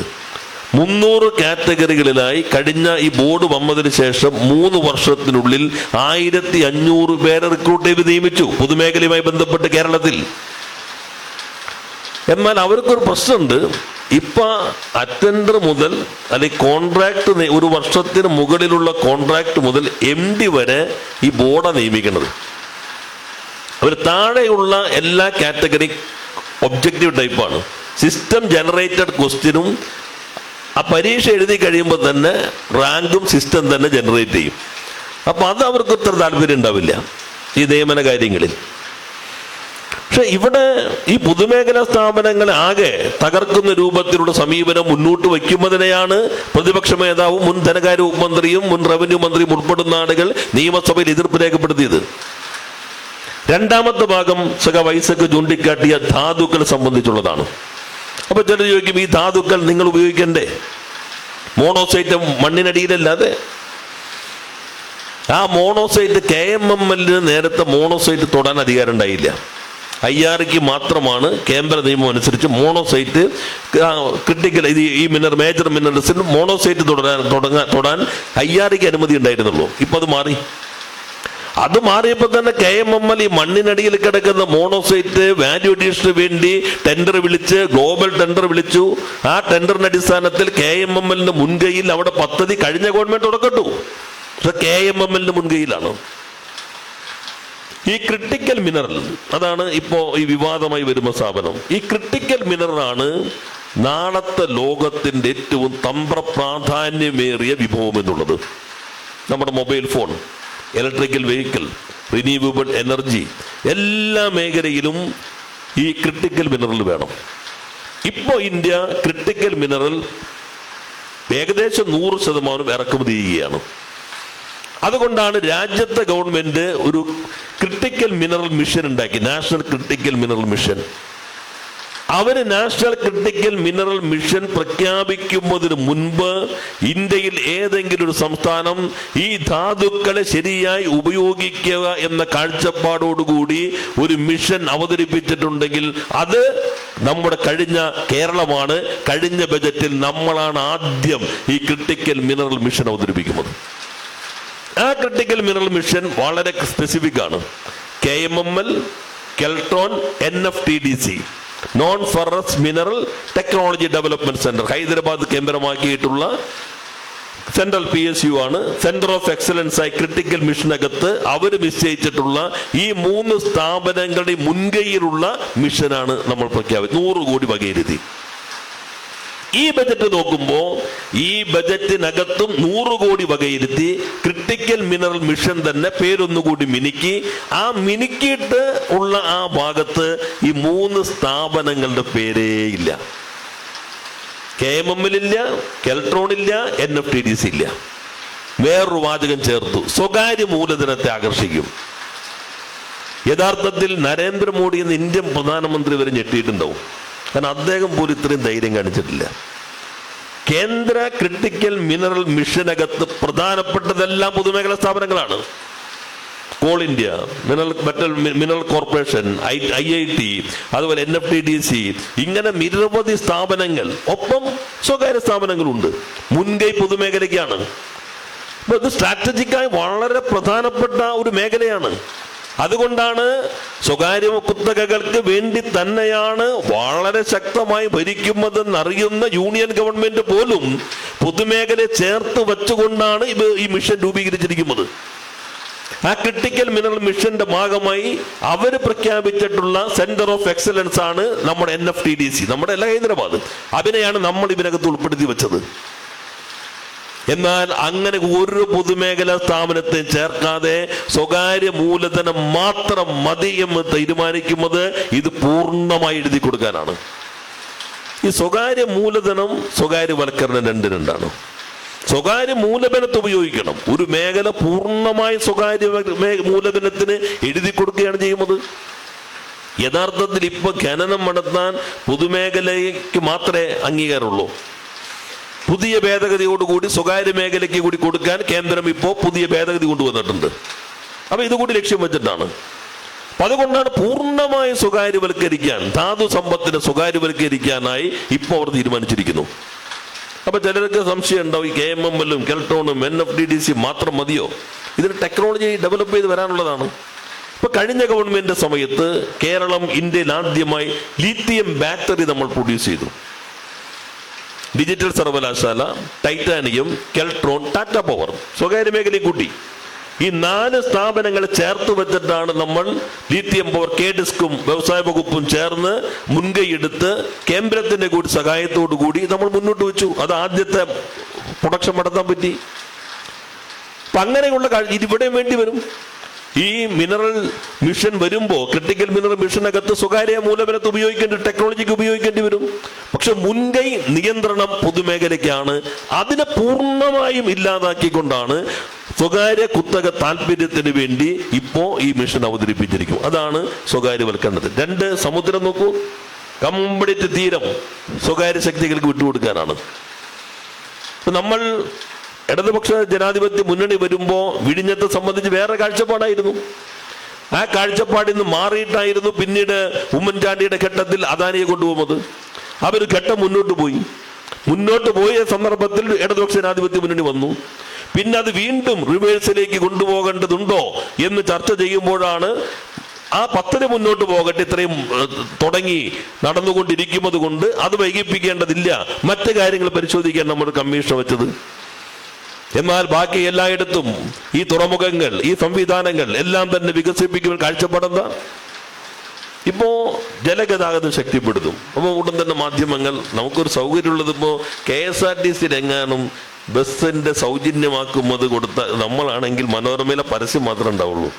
അകത്താണെങ്കിൽ ഇതെങ്ങനെ സ്വകാര്യ ബസ് വ്യവസായത്തെ തകർക്കും, എങ്ങനെയാണ് മറ്റു മേഖലയിൽ വിവേചനം ഉണ്ടാക്കുന്നത്, ഈ ഐറ്റങ്ങളായിരിക്കും അകത്തുണ്ടാവുക. ഇതിപ്പോ മൊത്തം അവരങ്ങ് അവതരിപ്പിക്കും. പൊതുമാധ്യമങ്ങളുടെ രീതി അങ്ങനെ തന്നെയാണ്. അപ്പോ പൂർണ്ണമായിട്ടും തീരദേശത്തെ സ്വകാര്യവൽക്കരണം അദ്ദേഹം പറയുന്നത് ജലഗതാഗതം ശക്തിപ്പെടട്ടെ. ഡോക്ടർ ഐസക്കിന്റെ സമയത്താണ് കിഫ്ബി വഴി അവിടെ കോവളം മുതൽ ബേക്കൽ വരെ നമ്മുടെ ജലഗതാഗതം, അതിന്റെ ആദ്യഘട്ടം മുഖ്യമന്ത്രി തന്നെ ഉദ്ഘാടനം ചെയ്തു. പൊന്നാനി വരെയുള്ളത് കുറച്ച് സമയമെടുത്തു, കാരണം നമ്മൾ കാണുന്നതിനേക്കാൾ അപ്പുറത്തുണ്ട്. ഈ ബജറ്റിന്റെ വേറൊരു പ്രത്യേകത, പൊതുമേഖല എന്ന സംഗതിയേ ഇല്ല. പൊതുമേഖലയുടെ ഭൂമി ഉപയോഗിക്കും. അപ്പൊ ഉപയോഗിക്കാതെ കിടക്കുന്ന ഭൂമി ഉപയോഗിക്കേണ്ടത് നമ്മൾ ഉപയോഗിച്ചിട്ടുണ്ട്. നമ്മൾ ഉപയോഗിച്ചപ്പോൾ കാഴ്ചപ്പാട് വളരെ കൃത്യമാണ്. പൊതുമേഖലയുടെ ഭൂമി ഉപയോഗിക്കുന്നുണ്ടെങ്കിൽ അതിൽ നിന്ന് കിട്ടുന്നത് പൂർണ്ണമായും പൊതുമേഖലയ്ക്ക് തന്നെ വിനിയോഗിക്കണം. ഇപ്പൊ നമ്മൾ ട്രാക്കോ കേബിൾ വലിയ പ്രതിസന്ധിയിലായിരുന്നു. 245 കോടിയായിരുന്നു സഞ്ചിതമായ ബാധ്യത. ഒറ്റയടിക്ക് ഒരു ഗവൺമെന്റിനും നൽകാൻ പറ്റില്ല. അത് കമ്പനി ബോർഡിന്റെ മുൻപിലേക്ക് പോയി. ഒന്നുകിൽ ലേലം ചെയ്ത് പോകും, അല്ലെങ്കിൽ ഇത് പ്രതിസന്ധിയിലേക്ക് എത്തും. ആ ഘട്ടത്തിലാണ് നമ്മൾ ഇൻഫോ പാർക്കിന് കൈമാറി കിട്ടിയ പണം പൂർണ്ണമായിട്ടും ട്രാക്കോ കേബിളിന് വേണ്ടി തൊഴിലാളിക്ക് നൽകി ബാക്കി 2 യൂണിറ്റുകളെയും ശക്തിപ്പെടുത്താൻ വേണ്ടി വിനിയോഗിച്ചു. പൊതുമേഖലാ സ്ഥാപനങ്ങളുടെ ഒഴിഞ്ഞു കിടക്കുന്ന, ഉപയോഗിക്കാതെ കിടക്കുന്ന ഭൂമി, ആ ഭൂമി ഉപയോഗിക്കുന്നത് എല്ലാ പൊതുമേഖലയും ശക്തിപ്പെടുത്താനായിരിക്കണം. കഴിഞ്ഞ ഗവൺമെന്റ് സമയത്ത് നമ്മൾ KPPL പുതിയ പൊതുമേഖല ആരംഭിച്ചു. KEML കാസർഗോഡ് കേന്ദ്രത്തിൽ നിന്ന് ഏറ്റെടുത്ത് പുതിയ പൊതുമേഖല ആരംഭിച്ചു. റബ്ബർ കമ്പനി ലിമിറ്റഡ് വെള്ളൂര് പുതിയ പൊതുമേഖല ആരംഭിച്ചു. 3 പുതിയ പൊതുമേഖലാ സ്ഥാപനങ്ങൾ കഴിഞ്ഞ ഗവൺമെന്റിന്റെ സന്ദർഭത്തിൽ ആരംഭിച്ചു. ഇന്ത്യയിൽ മറ്റൊരു സംസ്ഥാനത്തും ഒരു പുതിയ പൊതുമേഖലയും ഈ കാലയളവിൽ ആരംഭിച്ചിട്ടേ ഇല്ല. നമ്മൾ പൊതുമേഖലയെ ശക്തിപ്പെടുത്തി മത്സരക്ഷമമാക്കി ലാഭകരമാക്കുക എന്ന ഇടതുപക്ഷ ജനാധിപത്യ മുന്നണിയുടെ പ്രകടന പത്രികയ്ക്ക് അടിസ്ഥാനപ്പെടുത്തിയുള്ള നടപടികൾ സ്വീകരിച്ചു. ഇപ്പൊ പൊതുമേഖല പൂർണ്ണമായും വിൽക്കാനാണ് തീരുമാനിക്കുന്നത്. പിന്നെ ഈ ബജറ്റിന്റെ ഒരു പ്രത്യേകത, കഴിഞ്ഞ ഗവൺമെന്റിന്റെ പ്രധാനപ്പെട്ട പദ്ധതികളൊക്കെ ചില വാക്ക് അങ്ങടും ഇങ്ങടും മാറ്റിയിട്ട് അവതരിപ്പിക്കുകയാണ്. ഇപ്പൊ ഞാൻ വ്യവസായത്തിന്റെ നോക്കി, എല്ലാ പത്രങ്ങളും പുതിയ മാറ്റം വരുന്നുണ്ട്. ഇൻവെസ്റ്റ്മെന്റ് പ്രൊമോഷൻ ഒരു പുതിയ അഡ്വൈസറി കമ്മിറ്റി വരികയാണ്. മുഖ്യമന്ത്രി ചെയർമാനും വ്യവസായ വകുപ്പ് മന്ത്രി ഉപാധ്യക്ഷനുമായ ഈ സംവിധാനം വരുന്നതോടുകൂടി ഏറെക്കാലത്തെ പ്രശ്നങ്ങൾക്ക് പരിഹാരമാവും. ഇതാണ് പത്രങ്ങളും എല്ലാം വരുന്നതും ഈ ബജറ്റിൽ അദ്ദേഹം വളരെ ശക്തമായി അവതരിപ്പിച്ചത്. യഥാർത്ഥത്തിൽ അദ്ദേഹം പ്രതിപക്ഷ നേതാവായിരിക്കുന്ന സന്ദർഭത്തിൽ കേരള നിയമസഭ തന്നെ ഒരു നിയമം പാസാക്കി. ആ നിയമം ഇൻവെസ്റ്റ്മെന്റ് പ്രൊമോഷൻ ബോർഡ് ഉള്ള നിയമമാണ്. ആ നിയമത്തിൽ മുഖ്യമന്ത്രി ചെയർമാൻ, വ്യവസായ വകുപ്പ് മന്ത്രി കോ ചെയർമാൻ, ധനകാര്യ വകുപ്പ് മന്ത്രി, റവന്യൂ മന്ത്രി, പവർ വകുപ്പ് മന്ത്രി, ലേബർ മിനിസ്റ്റർ, ഇങ്ങനെ ടൂറിസത്തിന്റെ മിനിസ്റ്റർ, 5-6 മന്ത്രിമാർ, ഉപാധ്യക്ഷന്മാർ, ചീഫ് സെക്രട്ടറി അധ്യക്ഷനായി എക്സിക്യൂട്ടീവ് കമ്മിറ്റി ഉള്ള ഒരു സംവിധാനം കേരളത്തിൽ നിയമത്തിന്റെ അടിസ്ഥാനത്തിൽ വന്നു കഴിഞ്ഞു. ആ വന്ന കാര്യം ഒന്നും കാണാതെ ഇങ്ങനെയൊന്ന് ഞങ്ങൾ രൂപീകരിക്കാൻ പോകുന്നു എന്ന ഒരു പ്രഖ്യാപനം. അപ്പോൾ പൂർണ്ണമായിട്ടും ഒരു തെറ്റായ ഒരു പ്രതീതി ഉണ്ടാക്കിയെടുക്കുക. പിന്നെ ചെറിയ ചെറിയ മാറ്റം. ഞങ്ങൾ കേരള ബ്രാൻഡായിരുന്നു, ഇപ്പോൾ ബ്രാൻഡിങ് കേരള. ആ 1000 കോടിയുടെ പദ്ധതി നടപ്പിലാക്കി. കൈത്തറി, വെളിച്ചെണ്ണ, നമ്മുടെ പ്ലൈവുഡ് പല മേഖലയിലും ബ്രാൻഡ് നൽകി മുന്നോട്ട് പോവുകയാണ്. ഒരു ചെറിയ മാറ്റം. ബ്രാൻഡിങ് കേരള ബ്രാൻഡ് മാറ്റിയിട്ട് ബ്രാൻഡിങ് കേരള. ഇപ്പം എല്ലാത്തിലേക്കും ഞാൻ പോകുമില്ല. ഒരു നരേറ്റീവ് ഉണ്ടാക്കുകയാണ്. നിയമസഭയിൽ ഒരിക്കൽ ഞങ്ങളൊരു കഥ അവതരിപ്പിക്കുകയുണ്ടായി. ഒരാൾ പ്രസംഗം, നല്ല പ്രസംഗമാണ്. ആ പ്രസംഗം കേൾക്കാനായിട്ട് പൂമുള്ളി നമ്പൂരി ചാരുകസേരയൊക്കെ ഇട്ട് വന്നിരിക്കുകയാണ്. അപ്പോൾ ചാരുകസേരയിൽ അദ്ദേഹം പുറകിലിരുന്ന് വെറ്റില ചെല്ലൊക്കെ വെച്ചിട്ട് പ്രസംഗം കേട്ടപ്പോൾ ആരോ പ്രസംഗം കഴിഞ്ഞപ്പോൾ പറഞ്ഞു, പൂമുള്ളി തിരുമേനി വന്നിട്ടുണ്ടോ? അദ്ദേഹം വന്നിട്ടുണ്ടോ, കാണാം എന്ന് പറഞ്ഞ് അങ്ങോട്ട് ചെന്നിട്ട് വെച്ചു, അല്ല തിരുമേനി പ്രസംഗം കേട്ടോ? ആ പ്രസംഗം കേട്ടു. എങ്ങനെയുണ്ട് പ്രസംഗം? അതിഗംഭീരം, കല്ല് വച്ച നുണ, സത്യമെന്ന മട്ടിൽ ഇത്രയും തന്മയത്വത്തോടുകൂടി അവതരിപ്പിക്കാൻ അങ്ങല്ലാതെ ഭൂമി മലയാളത്തിൽ ഇനി വേറെ ആരുണ്ട്? ഇതാണ് നിരീക്ഷണം. ഇത് ഞങ്ങൾ നിയമസഭയിൽ പറഞ്ഞു. അതിനേക്കാളും കല്ലുവെച്ച നുണ സത്യമെന്ന മട്ടിൽ ആധികാരികമായി അവതരിപ്പിക്കാൻ അങ്ങ് മാത്രമേ ഉള്ളൂ എന്ന് ഇന്നത്തെ മുഖ്യമന്ത്രിയോട് അന്ന് പറയുകയുണ്ടായി. ഇപ്പൊ ഓരോന്നിനകത്ത് നോക്കി എത്ര മലക്കമടത്തലുകളാണ്. ഏതായാലും ഇപ്പോൾ ഡോക്ടർ ഐസക്കിന്റെ തുടക്കം ഞാൻ വരുന്ന വഴിക്ക് ഇത് കണ്ടു. അദ്ദേഹം പറഞ്ഞു, ഈ വീര്യം കുറഞ്ഞ മദ്യത്തിന് നികുതി ഏർപ്പെടുത്താനുള്ള ശ്രമം തെരഞ്ഞെടുപ്പിന് മുൻപ് നടക്കുകയാണ്. വലിയ അഴിമതിയാണ്. മനസ്സിലാക്കിക്കോ, ഞങ്ങൾ അറിഞ്ഞിട്ടുണ്ടെന്ന് ഇപ്പോഴെ കൃത്യമായിട്ട് മനസ്സിലായി. ആ കാര്യം യാതൊരു മടിയുമില്ലാതെ ആരോടും ആലോചിക്കാതെ എന്നിപ്പോ KC വേണുഗോപാൽ പറഞ്ഞിരിക്കുകയാണെന്ന്. പാർട്ടി പോലും അറിഞ്ഞിട്ടില്ല. നയപരമായ കാര്യങ്ങൾ പാർട്ടിയിട്ട് ആലോചിക്കാതെ വേണ്ടി ഇത് ഞങ്ങൾ ചർച്ച ചെയ്യാൻ പോവുകയാണ്. അവിടെ വകുപ്പ് മന്ത്രി അറിഞ്ഞിട്ടില്ല. വകുപ്പ് മന്ത്രി ഈ ഒരു മാസം നിങ്ങൾ നോക്കൂ. ഇപ്പൊ വോട്ട് ചെയ്ത ആളുകളുടെ മനസ്സിലെങ്ങനെ ഉണ്ടാവും? ഈ ഒരു മാസത്തെ അനുഭവം മാത്രം വെച്ച് നോക്കിയാൽ. ആദ്യം PSC റാങ്ക് ലിസ്റ്റ് റദ്ദാക്കുമെന്ന് പറഞ്ഞു, അത് പിൻവലിച്ചു. പിന്നെ പ്ലീഡറുടെ നിയമനം, നേരെ രാജിവെച്ചു. അപ്പൊ അദ്ദേഹം പറയാണ്, ഞങ്ങൾ എന്ത് ചെയ്യും? മന്ത്രിമാർ എല്ലാവരും ശുപാർശ വന്നു. ആ ശുപാർശ നോക്കാൻ AIക്ക് പോലും കഴിയില്ല, പിന്നെ എനിക്ക് കഴിയോ? അങ്ങനെയല്ല കേരളത്തിൽ പ്ലീഡർമാരെ നിയമിക്കുന്നത്. AI നോക്കണ്ട, മന്ത്രിമാരെ നോക്കണ്ട. അവര് ചട്ടമുണ്ട്, ഗവൺമെന്റ് അംഗീകരിച്ച ചട്ടമുണ്ട്, ഗവൺമെന്റ് ലോ ഓഫീസേഴ്സിന്റെ റൂൾസ് ഉണ്ട്. ആ റൂള് പ്രകാരം അഡ്വക്കേറ്റ് ജനറൽ ഒരു പാനൽ നൽകണം. ഒരാളുണ്ടെങ്കിൽ 3 പേരുടെ പാനൽ നൽകും. അവർ അവസാനം ഏജ് എഴുതും, ഇന്ന ആളുകളായിരിക്കും കുറെ കൂടി മെച്ചപ്പെട്ടവർ എന്നുകൂടി എഴുതിയിട്ട് തരും. അത് നിയമമന്ത്രി കണ്ട്, മുഖ്യമന്ത്രി കണ്ട്, മുഖ്യമന്ത്രി മന്ത്രിസഭയിൽ വയ്ക്കാൻ പറഞ്ഞ് ആ ഫയല് മന്ത്രിസഭയിൽ വന്ന് മന്ത്രിസഭ ചർച്ച ചെയ്ത് അംഗീകരിക്കുമ്പോഴാണ് പ്ലീഡറായി നിയമിക്കുന്നത്. ഏജ് നൽകുക എന്ന് പറഞ്ഞാൽ ഈ കക്ഷിയെ കുറിച്ച്, ഈ വരാൻ പോകുന്ന അഭിഭാഷകനെ കുറിച്ചുള്ള എല്ലാ വിവരങ്ങളും, അതിന്റെ CV-യും എക്സ്പീരിയൻസും എല്ലാം AG നോക്കിയിട്ട് AG ശുപാർശ ചെയ്യേണ്ടത്. അല്ലാണ്ട് AI ഒന്നും വേണ്ട. ഒരു മന്ത്രിക്കും ശുപാർശ ചെയ്യാൻ അധികാരമില്ല.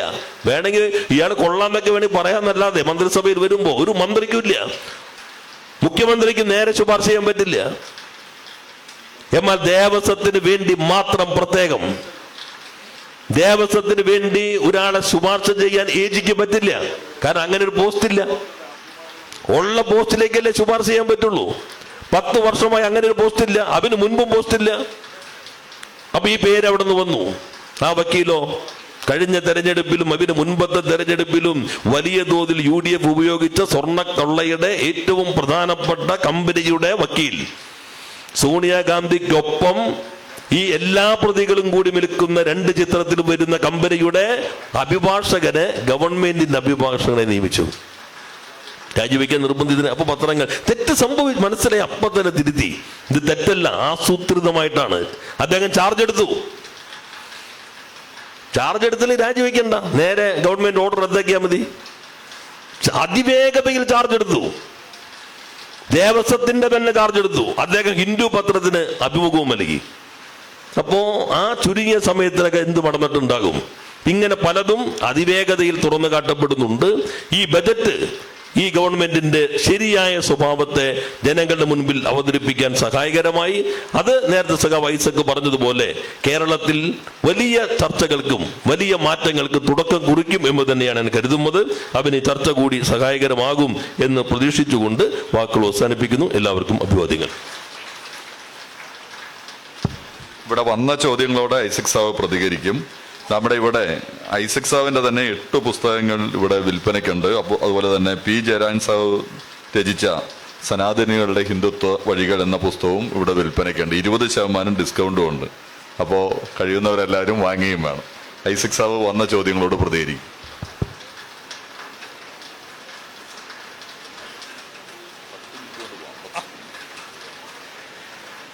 എനിക്ക് വന്ദേ ഭാരതിന് പോണം. അവിടെ ചോദ്യങ്ങൾ 2 ഉള്ളൂ. 10 മിനിറ്റാണ്. സ്വകാര്യവൽക്കരണത്തെ നാം എതിർക്കുന്നില്ല എങ്കിൽ പിന്നെ സ്വകാര്യ മേഖലയിലെ ധാതുഖനനത്തെ നാം എതിർക്കുന്നത് എന്തിന്? എന്താ ഈ സ്വകാര്യവൽക്കരണം എന്ന് പറഞ്ഞാൽ? പൊതുമേഖലയെ സ്വകാര്യ മൂലധനത്തിന് വിട്ടുകൊടുക്കലാണ് സ്വകാര്യവൽക്കരണം കേട്ടോ. അതിനെ നഖശിഖാന്ത് എതിർക്കും. സ്വകാര്യ മൂലധനം കേരളത്തിലേക്ക് വരുന്നതിനെ എതിർക്കുന്നില്ല.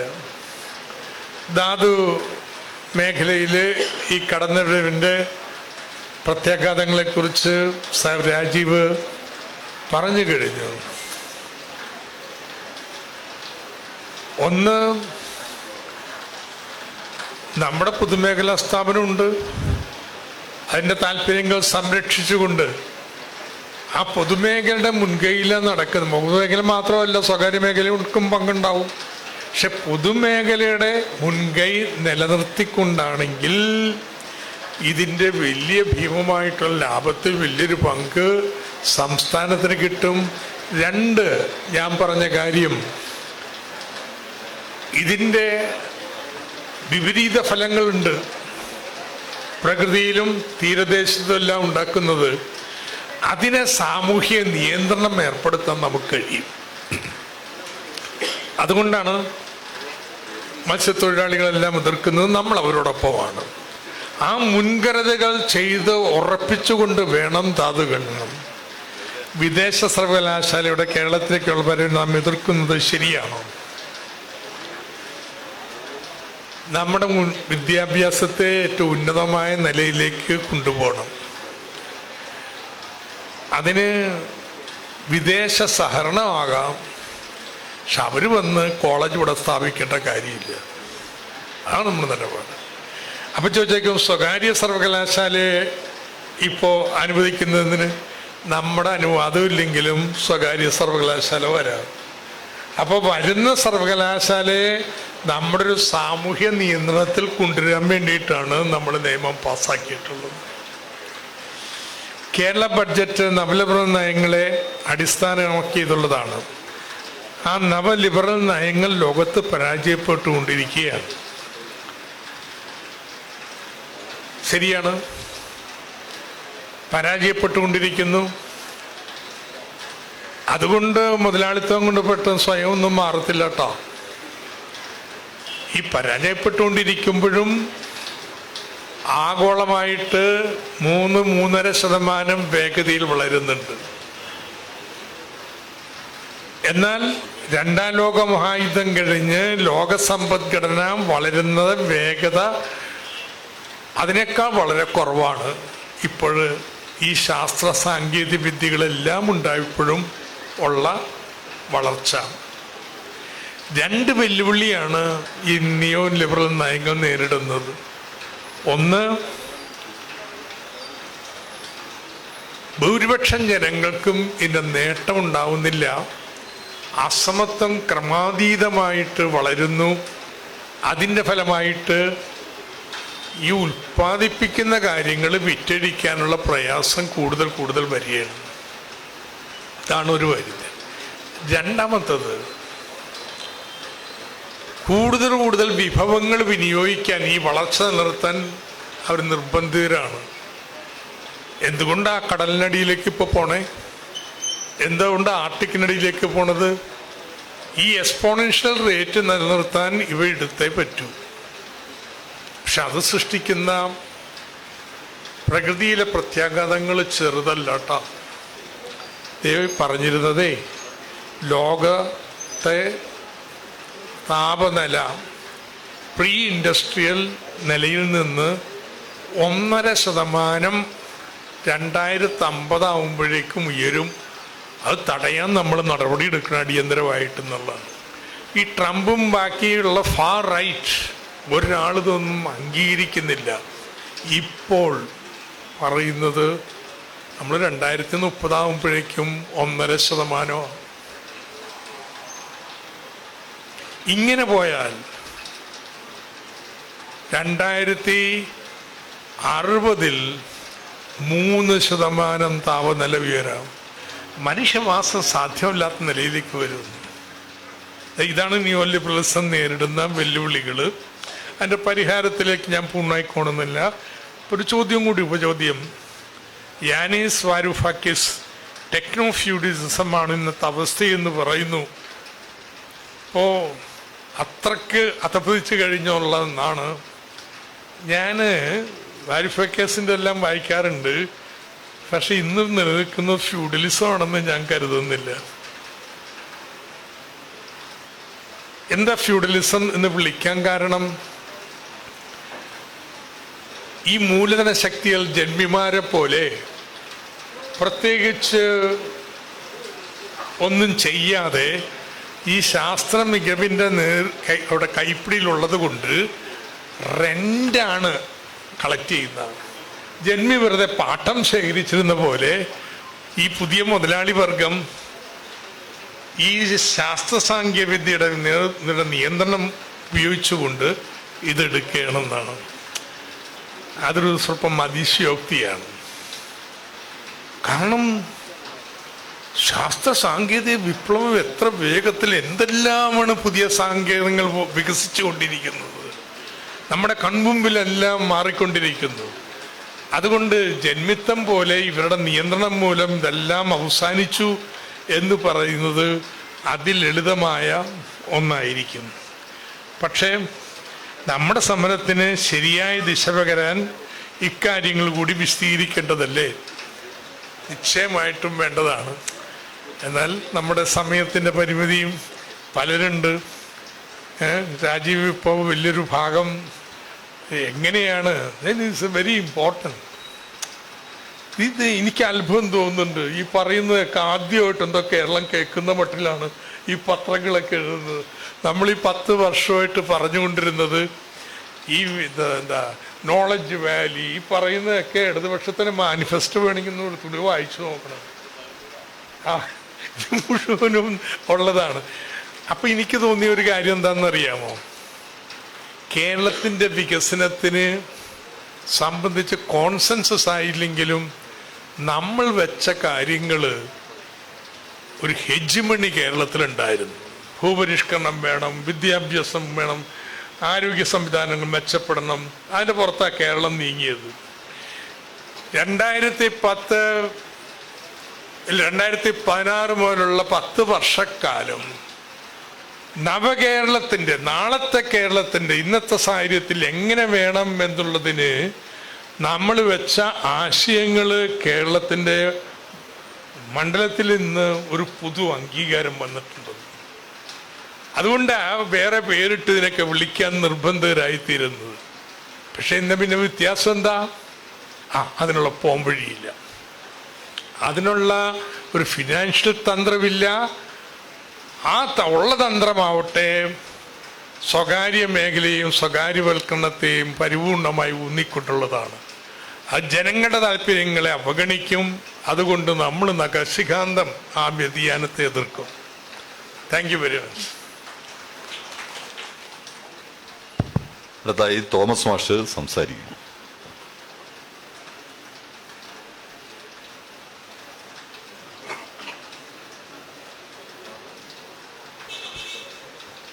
പ്രിയപ്പെട്ട സുഹൃത്തുക്കളെ,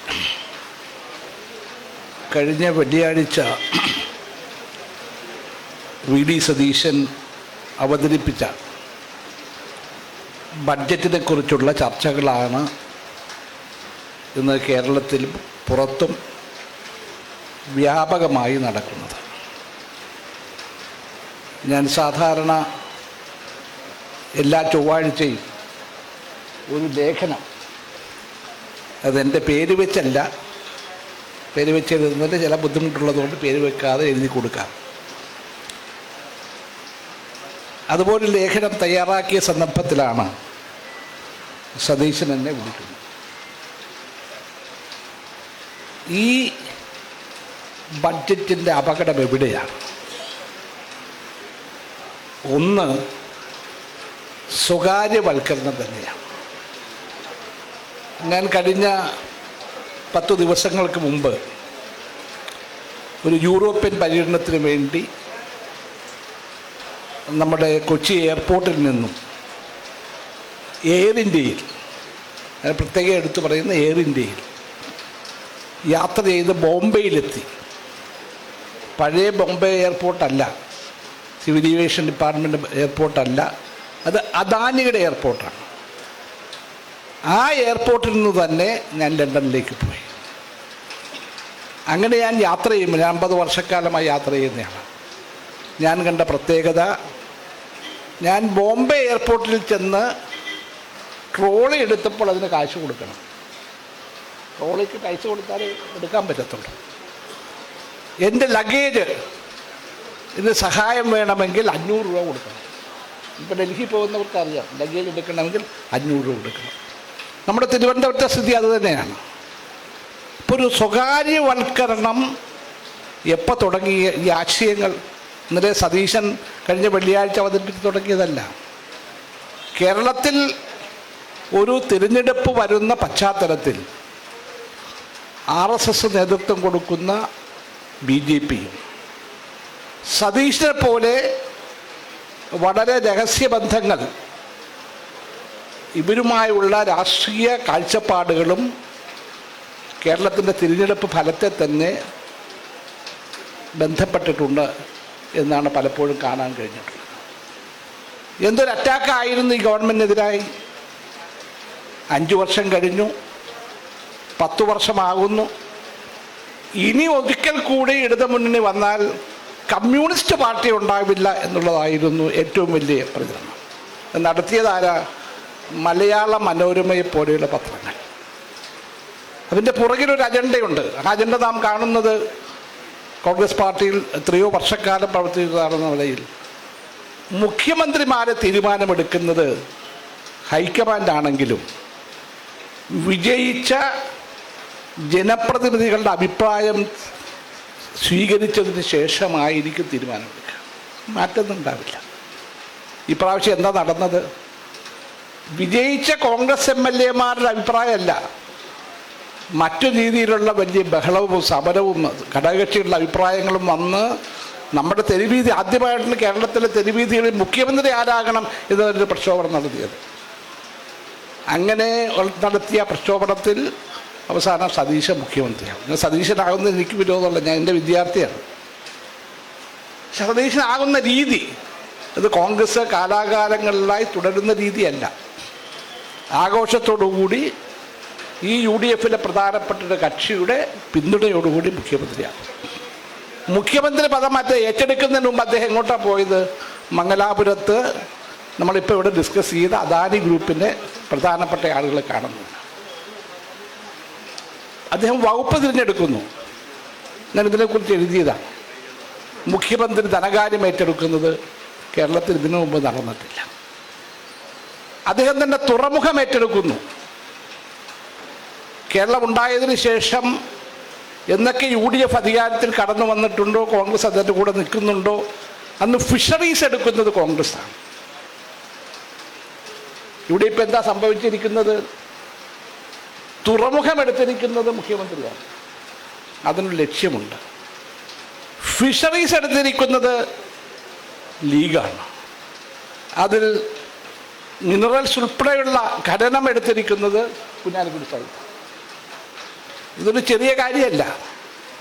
അതിനെ തുടർന്നാണ് നമ്മൾ അടുത്തതായിട്ട് കാണുന്നത്. ഇവിടെ രാജീവും തോമസ് ഐസക്കും പറഞ്ഞു, നമ്മുടെ മിനറൽ, ഞാനൊരു കെമിസ്ട്രി അധ്യാപകനാണ്, ഏറ്റവും കൂടുതൽ പഠിച്ചിട്ടുള്ളത് മിനറലിനെ കുറിച്ചാണ്. ലോകത്തിൽ ഏറ്റവും നല്ല വിലപിടിപ്പുള്ള മിനറൽ ഉള്ളത് കേരളത്തിലാണ്. മറ്റൊന്നുള്ളത് ചൈനയിലാണ്. ചൈനയിലെ മിനറൽ റേഡിയോ ആക്റ്റീവാണ്. ഏറ്റവും വലിയ റയറൽസ് ഉള്ളത് കേരളത്തിലാണ്. ഞാൻ 2001 മുതൽ 2004 വരെ സംസ്ഥാന മന്ത്രിസഭയിൽ ഫിഷറീസ് കൈകാര്യം ചെയ്ത സന്ദർഭത്തിൽ ഞങ്ങൾ ചർച്ച ചെയ്തൊരു വിഷയം, ആൻ്റണി കൂടി മുഖ്യമന്ത്രിയായ സന്ദർഭത്തിൽ ചർച്ച ചെയ്തൊരു വിഷയം ഈ കരിമണൽ ഖനനം തന്നെയാണ്. അത് വളരെ സൂക്ഷിച്ച് കൈകാര്യം ചെയ്യേണ്ട ഒരു കാര്യമാണ്.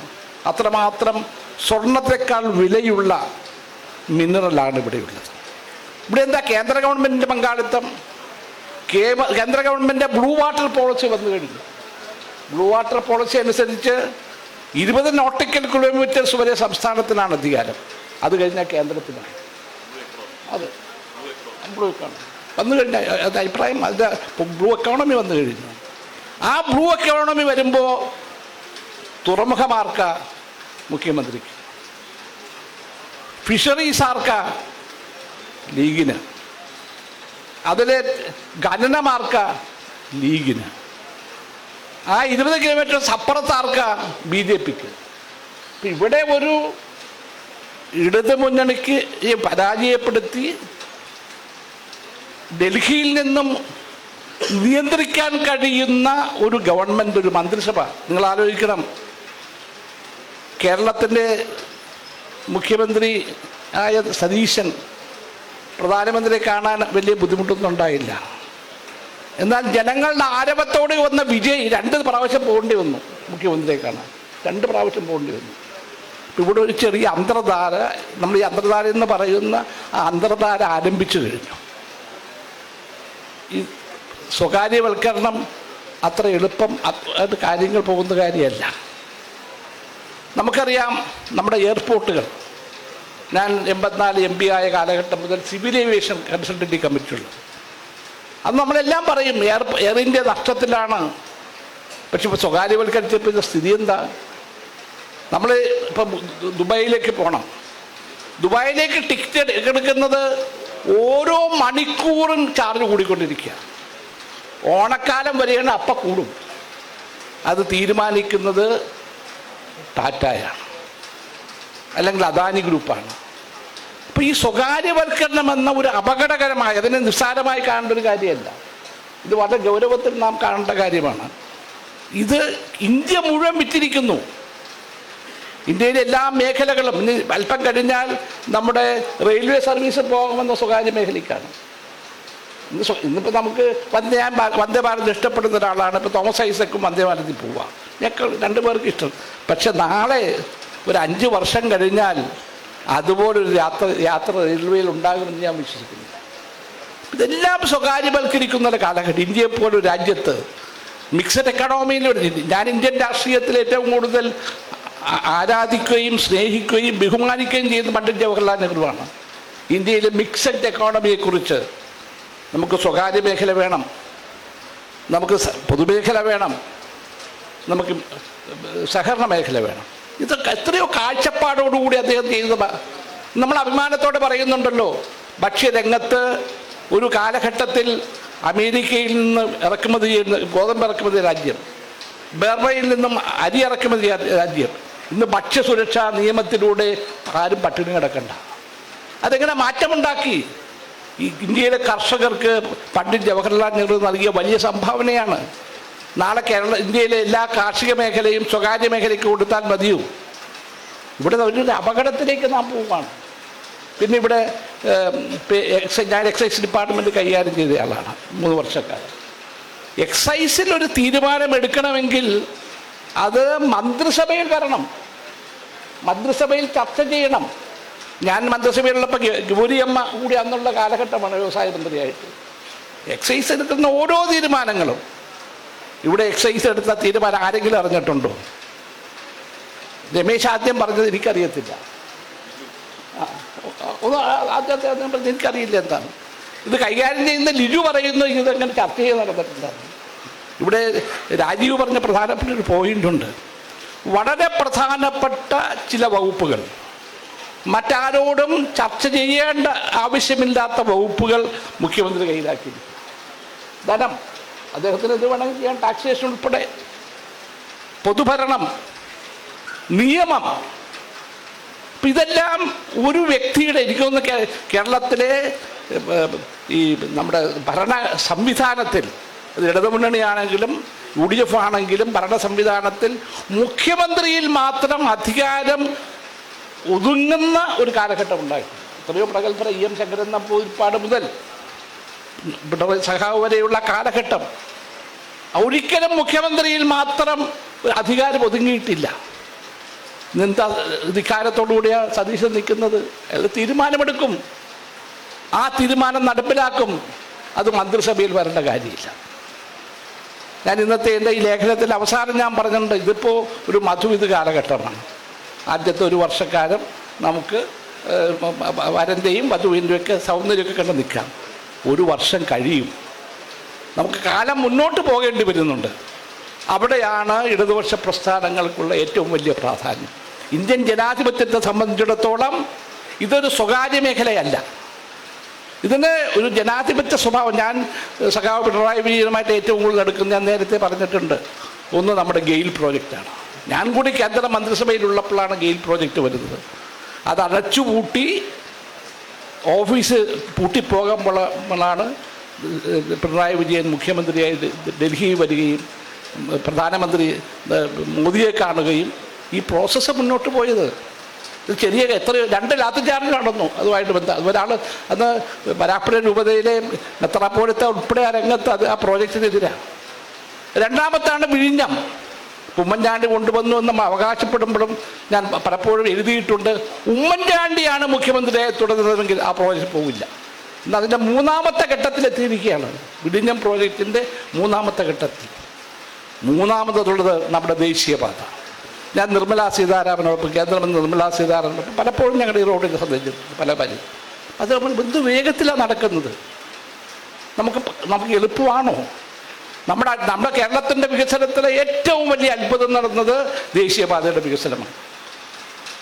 ഞാൻ ലണ്ടനിലായിരുന്നു കഴിഞ്ഞ 10 ദിവസം. ഞാനെപ്പോഴും ശ്രദ്ധിച്ച ഒരു കാര്യം, ഞാനൊരു വീട്ടിൽ പോയാലും ഓഫീസിൽ പോയി ശ്രദ്ധിക്കുന്നത് നല്ല ടോയ്ലറ്റ് ഉണ്ടോ എന്നാണ്. എൻ്റെ സഹോദരിമാരോട് ഇവിടെ ടോയ്ലറ്റ് ഉണ്ടോ നമ്മുടെ നാട്ടിൽ? മറിച്ച് ഈ ദേശീയപാത പൂർത്തീകരിക്കുമ്പോൾ ഓരോ 5 കിലോമീറ്ററിലും ടോയ്ലറ്റ് ഉണ്ടാവും. ഞാനിപ്പോൾ ലണ്ടനിൽ പോയപ്പോൾ എനിക്കൊന്ന് മൂത്രമൊഴി, ഞങ്ങളൊക്കെ പ്രായമായ ആളുകളല്ലേ, ഒരു അരമണിക്കൂർ കൂടുമ്പോൾ മൂത്രമൊഴിക്കേണ്ടി വരും. അവിടെ ഇഷ്ടംപോലെ ടോയ്ലറ്റാണ്, ചിലപ്പോൾ പൈസ കൊടുക്കേണ്ടി വരും. ഇന്ന് കേരളത്തിലെ സ്ഥിതി അതാണോ? ഞാനിവിടെ ടൂറിസം മന്ത്രിയായിരുന്ന കാലത്ത് 9 KSRTC ബസ് സ്റ്റാൻഡുകളിൽ പേ ആൻഡ് യൂസ് ടോയ്ലറ്റ് തുടങ്ങി. അന്ന് പലരും എന്നോട് പറഞ്ഞ് കക്കൂസിപ്പെടുന്ന കാശ് വേണം. പക്ഷേ ഒരു ടോയ്ലറ്റ് ഇല്ലാതെ എങ്ങനെ നമുക്ക് അത് നമ്മുടെ നിത്യജീവിതത്തിൽ എങ്ങനെയാണ്? അതുപോലെ മാർക്കറ്റുകളിൽ, മത്സ്യ മാർക്കറ്റിൽ ഞങ്ങളൊന്ന് ടോയ്ലറ്റ് തുടങ്ങി. ചെറിയ കാര്യമാണെങ്കിലും നമ്മുടെ നിത്യജീവിതത്തിൽ വലിയ ആവശ്യമുള്ള കാര്യങ്ങളാണ്. നമ്മുടെ ഈ കഴിഞ്ഞ 10 വർഷക്കാലത്തെ പിണറായി വിജയൻ സർക്കാരിൻ്റെ നേതൃത്വത്തിൽ നടന്ന മാറ്റങ്ങൾ വളരെ വലുതാണ്. ആ വലുതായ മാറ്റങ്ങളെ ഉൾക്കൊള്ളാൻ നമുക്ക് കഴിഞ്ഞില്ല. അതുപോലെ PR, ഞാനിപ്പോൾ എൻ്റെയൊക്കെ രാഷ്ട്രീയ ജീവിതം ആരംഭിച്ചിട്ട് 10-60 വർഷമായി.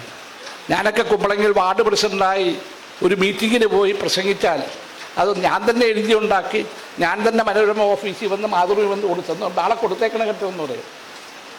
എൻ്റെ രാഷ്ട്രീയ ജീവിതത്തിൽ എനിക്ക് PR ഏജൻസ് ഉണ്ടായിട്ടില്ല. ഇപ്പോൾ ഇന്ന് മന്ത്രിമാരായ പലർക്കും എല്ലാവർക്കും തന്നെ വലിയ PR ഏജൻസിമാർ. ജനങ്ങളുമായിട്ടല്ല ബന്ധം, PR ഏജൻസിമാർ ഇറങ്ങിയിരിക്കുന്നു, വലിയ മാധ്യമങ്ങൾ ഇറങ്ങിയിരിക്കുന്നു, മാധ്യമ പട തന്നെ. ഒരു കാലത്ത് മാധ്യമം, ഞാനിന്ന് ശ്രീ ടി വി ആർ കൂടിയിട്ട് അവാർഡ് ചർച്ച ചെയ്യാൻ ഞങ്ങൾ കൂടിയതായിരുന്നു. പ്രഗത്ഭനായ പത്രപ്രവർത്തകനാണ്. ടി വി ആർ ലൈൻ അതൊരു ആളുകൾ വിശ്വസിച്ചിരുന്ന ബൈബിൾ. ഇന്ന് അതാണോ? വാർത്തകളിലൂടെ മനസ്സു മാറ്റുന്നു. ഇതെങ്ങനെ ഈ രാജ്യത്തെ മുന്നോട്ട് കൊണ്ടുപോകും? ഇതിനെക്കുറിച്ചൊക്കെ ഗൗരവമായി ആലോചിക്കണം. അതിലേറ്റവും വലിയ വെല്ലുവിളി സ്വകാര്യവൽക്കരണമായിരിക്കും എന്നാണ് എൻ്റെ വിശ്വാസം. തുറന്ന മനസ്സോടുകൂടി തുറന്നു പറഞ്ഞുകൊണ്ട് നമ്മൾ മൂടിപ്പതിന് കാര്യങ്ങൾ പറഞ്ഞാൽ ശരിയാവില്ല. ഉള്ളതുപോലെ പറയാൻ ചർച്ച ചെയ്യണം. ചർച്ച ചെയ്ത് ഉള്ളതുപോലെ പറയാനുള്ള ഒരു ധൈര്യം നമുക്കുണ്ട്. അതിന് തുടക്കം ഇന്നിവിടെ കുറിച്ചതിൽ അതിൽ പങ്കെടുക്കാൻ കഴിഞ്ഞതിലുള്ള സന്തോഷം ഞാൻ രേഖപ്പെടുത്തും.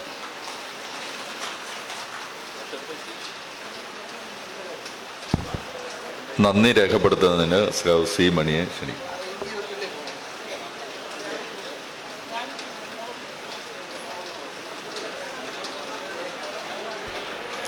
സഹകളെ, AMS പഠന ഗവേഷണ കേന്ദ്രം ബജറ്റുമായി ബന്ധപ്പെട്ട് ഇവിടെ നടത്തിയിട്ടുള്ള യോഗത്തിൽ അധ്യക്ഷത വഹിച്ചത് അതിൻ്റെ ചെയർമാനായിട്ടുള്ള സതീഷാണ്. സതീഷിന് നന്ദി പറയുന്നു. ബജറ്റുമായി ബന്ധപ്പെട്ട് ഇവിടെ സംസാരിച്ച് ഉദ്ഘാടനം ചെയ്ത പാർട്ടിയുടെ കേന്ദ്ര കമ്മിറ്റി അംഗവും മുൻ ധനകാര്യമന്ത്രിയുമായിട്ടുള്ള തോമസ് ഐസക്കിന് നന്ദി പറയുന്നു. ബജറ്റിൻ്റെ വിഷയങ്ങൾ ഇവിടെ അവതരിപ്പിച്ച് സംസാരിച്ച പാർട്ടിയുടെ കേന്ദ്ര കമ്മിറ്റി അംഗവും മുൻ നിയമവകുപ്പ് മന്ത്രിയുമായിരുന്നിട്ടുള്ള പി രാജീവിന് നന്ദി പറയുന്നു. പാർട്ടി ഇവിടെ ബജറ്റിൻ്റെ വിവിധ വശങ്ങൾ തുറന്നു കാണിച്ച് സംസാരിച്ച മുൻ കേന്ദ്രമന്ത്രിയായിട്ടുള്ള KV തോമസ് മാഷിന് നന്ദി പറയുന്നു. പാർട്ടിയുടെ സംസ്ഥാന കമ്മിറ്റി അംഗവും മുൻ മേയറായിട്ടുള്ള M കൻകുമാറിന് നന്ദി പറയുന്നു. ഇതിൻ്റെ പ്രധാന ചുമതലക്കാരനുള്ള ദേവർച്ചനൻ, മറ്റ് ജില്ലാ സെക്രട്ടറി അംഗങ്ങൾ, ഇവിടെ ക്ഷണിക്കപ്പെട്ട് വന്ന് ഈ ബജറ്റ് ചർച്ച മുഴുവൻ ശ്രമിച്ച സഖാക്കൾ, ഇതിൽ പങ്കെടുത്തിട്ടുള്ള മുഴുവൻ സഖാക്കൾക്കും നന്ദി പറഞ്ഞുകൊണ്ട് നിർത്തുന്നു. നന്ദി, നമസ്കാരം.